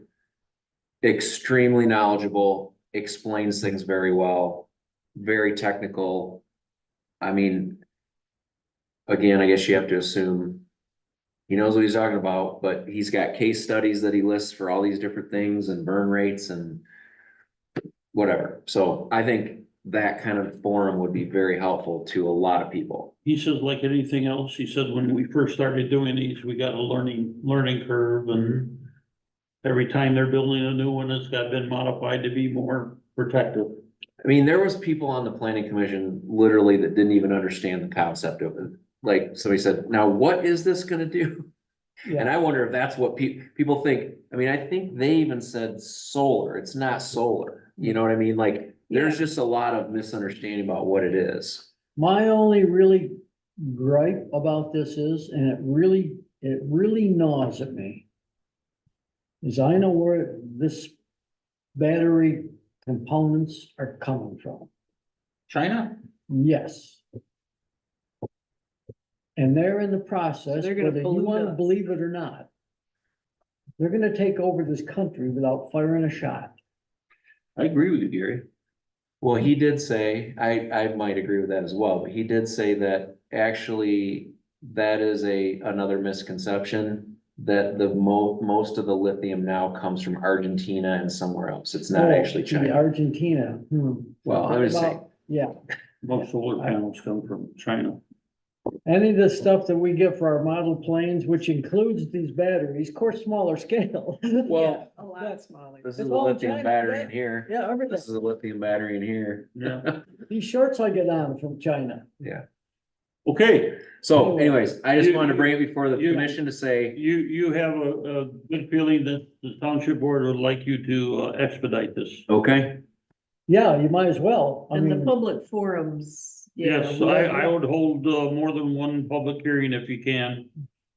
I mean, yeah, and I guess, In fact, I'm asking your you next guys- meeting, before your next meeting, you ought to have a public hearing to talk about this again. okay, And then right after that, put your wording together, and when you get all that done and it's ready to go public, I'd have another public hearing again. okay. Just back me up that as this gets out, that the planning commission is working on ordinances for the batteries, no, like no, we're We're- playing the long game. We're looking at. Tell them all you're the working at options. the direction of the township Yeah. board. Yeah, and my concern too was this is so complicated. Potentially for how you write this up, that you shouldn't have to just your board. If Catherine, I didn't know she was expert in this or Yeah, however Beverly put it, but she's sharp in general. Sure. So you shouldn't have to do all the work. Let- we were let her received do kind that. of a boilerplate as a starting point that Yeah. we'll send to her. Yeah. She probably has one already. Yeah. Yeah, I I've seen bet she some out there. does. Okay, Okay, we're Thank gonna you. move on to the zoning administrator. I think that the other one is discussion, and I think this is the timeline for monthly reports. I got a question, Tasha, about the timing of reports. What if all my computers shut down at the same time? It's cause it's late. China heard you bad mouthing them. Yeah, probably. All the people hear me bad mouthing things. So what do we need to do with this, Ken?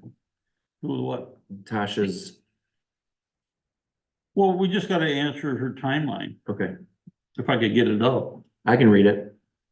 Tasha said, I would like to create a process timeline for sending items from the planning commission to the board. Since the board meets 3 business days after the planning commission, I would like the items to be on the next month board meeting. This will give time to get the packet together and get the minutes drafted. If the board prefers to have the same month, the draft minutes may not be prepared for review with the packet, as the secretary has 8 business days to draft the minutes. Please discuss when convenient. And she wants to put together an information sheet with the deadlines. We meet 3 business days after the planning commission meeting. It probably doesn't always fall that way. We're They're the second Wednesday and it's this is pretty- the yeah. third Tuesday. Yeah. So it's Thursday, Friday, Monday, yeah. Yeah, so they don't have time to prepare anything to get to this meeting. And we used to have them staggered more, and I think people's availability switched. I mean, I'm able to get my report out. I basically went home from the meeting and typed up my planning commission report for this meeting, but I think she's saying to give you my report of all the permits I've issued, yada, yada, yada. would it be acceptable to change this to Well, she hasn't, actually, the only timeline is for the next month's meeting, so it doesn't have to be right after the meeting. And it says, you're supposed to have the drafted minutes within 8 days. Doesn't that give her enough time, 8 days? I mean, No, they just said our meetings are more like 3 days apart the and meetings are. What would be in your meeting minutes that the Oh. board, cannot wait till the following month? I don't think anything, and I can always report on something that was more urgent than that. we don't want to get into September and be Well, right down to where. I find it very beneficial to look at what building permits you guys have looked at, Okay, what she's issued. More than the meeting minutes. Your meeting minutes kind of boring, Yeah, but the information you have on those reports that she provides on issuing permits and that is very beneficial. are you okay if they come at the following meeting? I have no problem with the meeting minutes coming after the thing, but I'd still like her to give you the report that shows the construction stuff. Does she have Okay. that for you at your meeting? She had that for them at their meeting. I I guess whatever she provides to you, I guess I would like to see as a think that board is member. protocol. I think she forgot them at our last meeting and then mailed them out afterwards, but I can do that. I can have her, Whatever she gives you at your meeting, I think the township board would like to see, and then we would, next month, we would get the meeting minutes because she has to bring those in for approval, right? yeah, and I think part of this is because we re-verified in our bylaws that the secretary is supposed to take the minutes and Tasha was doing the minutes. So we fixed that. So now we have to get our new secretary up to speed and doing the minutes a little more quickly. But if you're okay with those coming later, then we'll get the Well, what do you reports. think? I really like, yeah, I don't see. I wanna know what they see and what they're, Yeah, that'll lead into what they're working on too, because we'd have their agenda package. In fact, I looked at your agenda. yeah, but package. we don't need it the next day, you know. Yeah, Okay, no, yeah, let her know that, no, okay. This reminds me of something though, in iCompass. I didn't do it. Nobody did. I tried to look at the election commission minutes. And I can't even get in there, and I was supposed to be at the meeting, but I couldn't make it. It's like, how come I'm locked out of stuff that, You shouldn't be locked out. oh, of maybe that. because I'm still logged in under deputy treasurer. Cause I don't think I ever got a new login since treasurer. We'll talk to Kara about Yeah. that or whoever. Yeah, just, Okay, so are we done with the ZA memo board thing? Yep, Think the so. budget discussion that I wanted to move to the end, now I'm tired and I don't. Make the motion to else table wanted it, to. Karen, Well, and or Kim get with said we supervisor can- on we the can side. Talk to him separately about, cause he has some questions on here, which I'm curious Who does? about too. You did. I mean, you have your little notes off to the side. One of my questions though for you that's quick. Sure. Why do you have some percentages and not all of them? well, sometimes you don't need percentages due to the fact that if you're looking at revenue, it'll never be right. Oh, but I thought you're just doing your percentages across. No, I manually do these, since we've got no money out, it's. You manually 100%. did that? You didn't do a formula? Huh? Well, I got a formula that does all that, but it looks at that and it tells it to make that blank.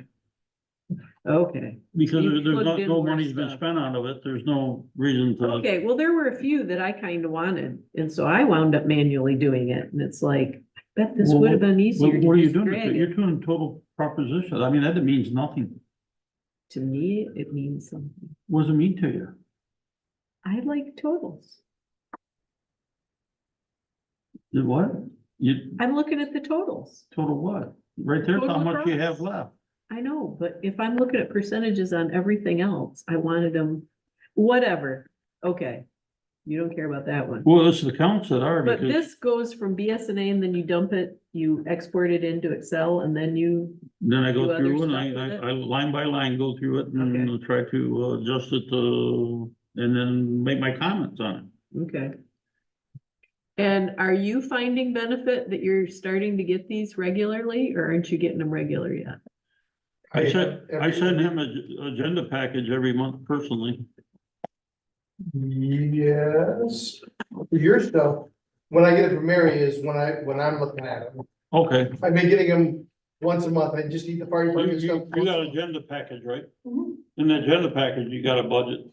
And you'll have, For my comments. stuff, Yeah, and if you It's look at it, got I might have everybody's, comments on it. but But I give you a percentage that you have left, and okay.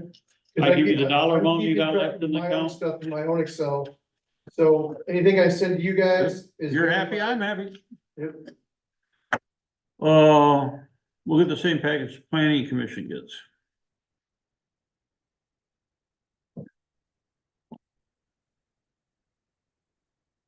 have you been waiting all this time for public comment, or you're just, No, he just You like, just he love likes being listening to here? this. I do not love being here, I hate long meetings. Okay, we're taking public comment now. You just love It's- us. it's You my- He's a warrior. It's one of my things that you can't write, but you're not here to listen. Okay, we're gonna, any announcements, correspondence? Township board comments, Gary, No comments. Karen, I'll pass. I'll pass. Just making sure we're scheduling the public hearing for Saturday, right? For the For special Saturday? meeting. Yeah, For the I satellite thing. wouldn't be the one to do that. I'll write it up. It looked like. I you just were didn't looking want at that me. to slip. I didn't know who did it in Mary's It would be absence. Mary's on, I'll important take to care of know it. for sure that Mary can come. On the 16th Yeah, but. or on the Saturdays- 28th? I'm doing the one on the 28th. Mary should do the 16th, which is a public hearing, right? 6 P M. Didn't you say Mary's back on the 28th? She's back on the 28th. Or on the 27th, she'll be back. So we're having a 10 o'clock Saturday morning, The special meeting. 29th, right? Yep, Okay, that 29th, needs to be yeah. posted, right? She'll be back on yes, Saturday. Okay. there would have to be Yeah, I'll post a that. notice of that. July 16th, notice in that meeting should be, Mary, Right. but I think you gotta do it. I have to fiddle with the notice itself just a little bit. You have to touch that up and get that to Mary so she can get it in. to the- Yes. Yeah. And if she says just send it, I'll just send it. I Okay. do have a question for you. All those pages, I think it's like a 6-page notice. All we have to have in the paper is page 1 probably, right? And then people get mailed all 6 pages. I think that's what North Lake did. I have no clue. Well, you got the Let me resolution see right if there? well, if I dig, it's in here I somewhere. thought we had normally a notice, document specifically noticed. One for being written, one to be sent. Oh, a separate one? Yeah, because I did notice that North Lake had like one Notice page. special assessment hearing. That one But gets mailed. I don't, yeah, this whole thing would get mailed, Yeah, that but gets all mailed. that in the paper? That would be You have to silly, put all wouldn't that it? in the paper with a map Oh, at some point in time. then you're talking a full page ad at least. Yes. No, that's like, yeah.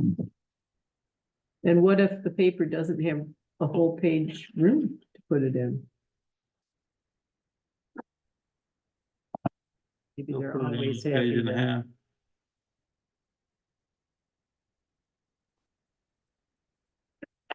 Are you guys able to sort that? Resolution. Exhibit.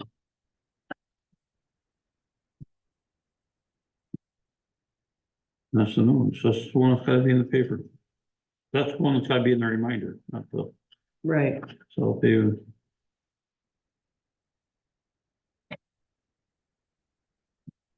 yeah, because somehow North Lake had theirs on one page, 8.5 by 11.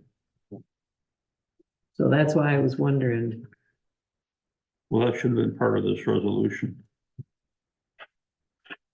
is it one page? There should have been a short version. In here, I thought it was. Put it on. Grinder ain't gonna cost that much. $1,000. Chicken feed for you. Not for everybody. Hey, I got no comment. You done with the budget stuff? For now, I'll look and see what, I had a few things marked, but I'll, I could talk to you anytime about that stuff. yeah. Motion to adjourn? I don't need a motion to adjourn. You don't? Nope. I'm gonna end it. Okay. I call this meeting, adjourned at, 9:58. what'd you call it, 9 what? 9:58 is what my computer said. Yep. 9:58. Yep. A lot longer than I wanted. It's a But it's big about agenda. what I figured. I think we had a good meeting though. Except for sarcasm and stuff like that. So, kid. Question for you. I have a fairly Oh, yeah. large brush I wanted to pile. ask John Pinkston a couple things and I forgot. Is that anything that you would want for training Ken. purposes? On, Life CMS reports, I would. Yeah. they've got Bring 'em. abbreviation on there. It would be These are- something I would either burn like, it's next to the lake, ACOL. it would be Is in the that rain, or alternate, I'd split it up and burn small, but it alternate, just, I could cut down a bunch of large Oh, sure. branches, and so I'm like. well, do you know what that is? ACOL? My brother and I got more Ask him. enough, all that stuff. If we have ACL, Okay. Hey, Jer, ACL means what? ACL, Yeah, American Civil Liberties. ACLO on Life's ambulance stuff, there's a couple of things that were on there that I wanted to ask John Pinksterwitz. I don't know what they mean. One of them is, BID or, well, yeah, one of them's DIB, difficulty in breathing, what, difficult in breathing? difficulty in breathing. Okay, and the other one was ACOL, alternate something, No, acute cardiac, what was he, what is it? ALOC. It's probably acute cardiac something. Okay, How much does an AED cost? Depends on what size you're talking about.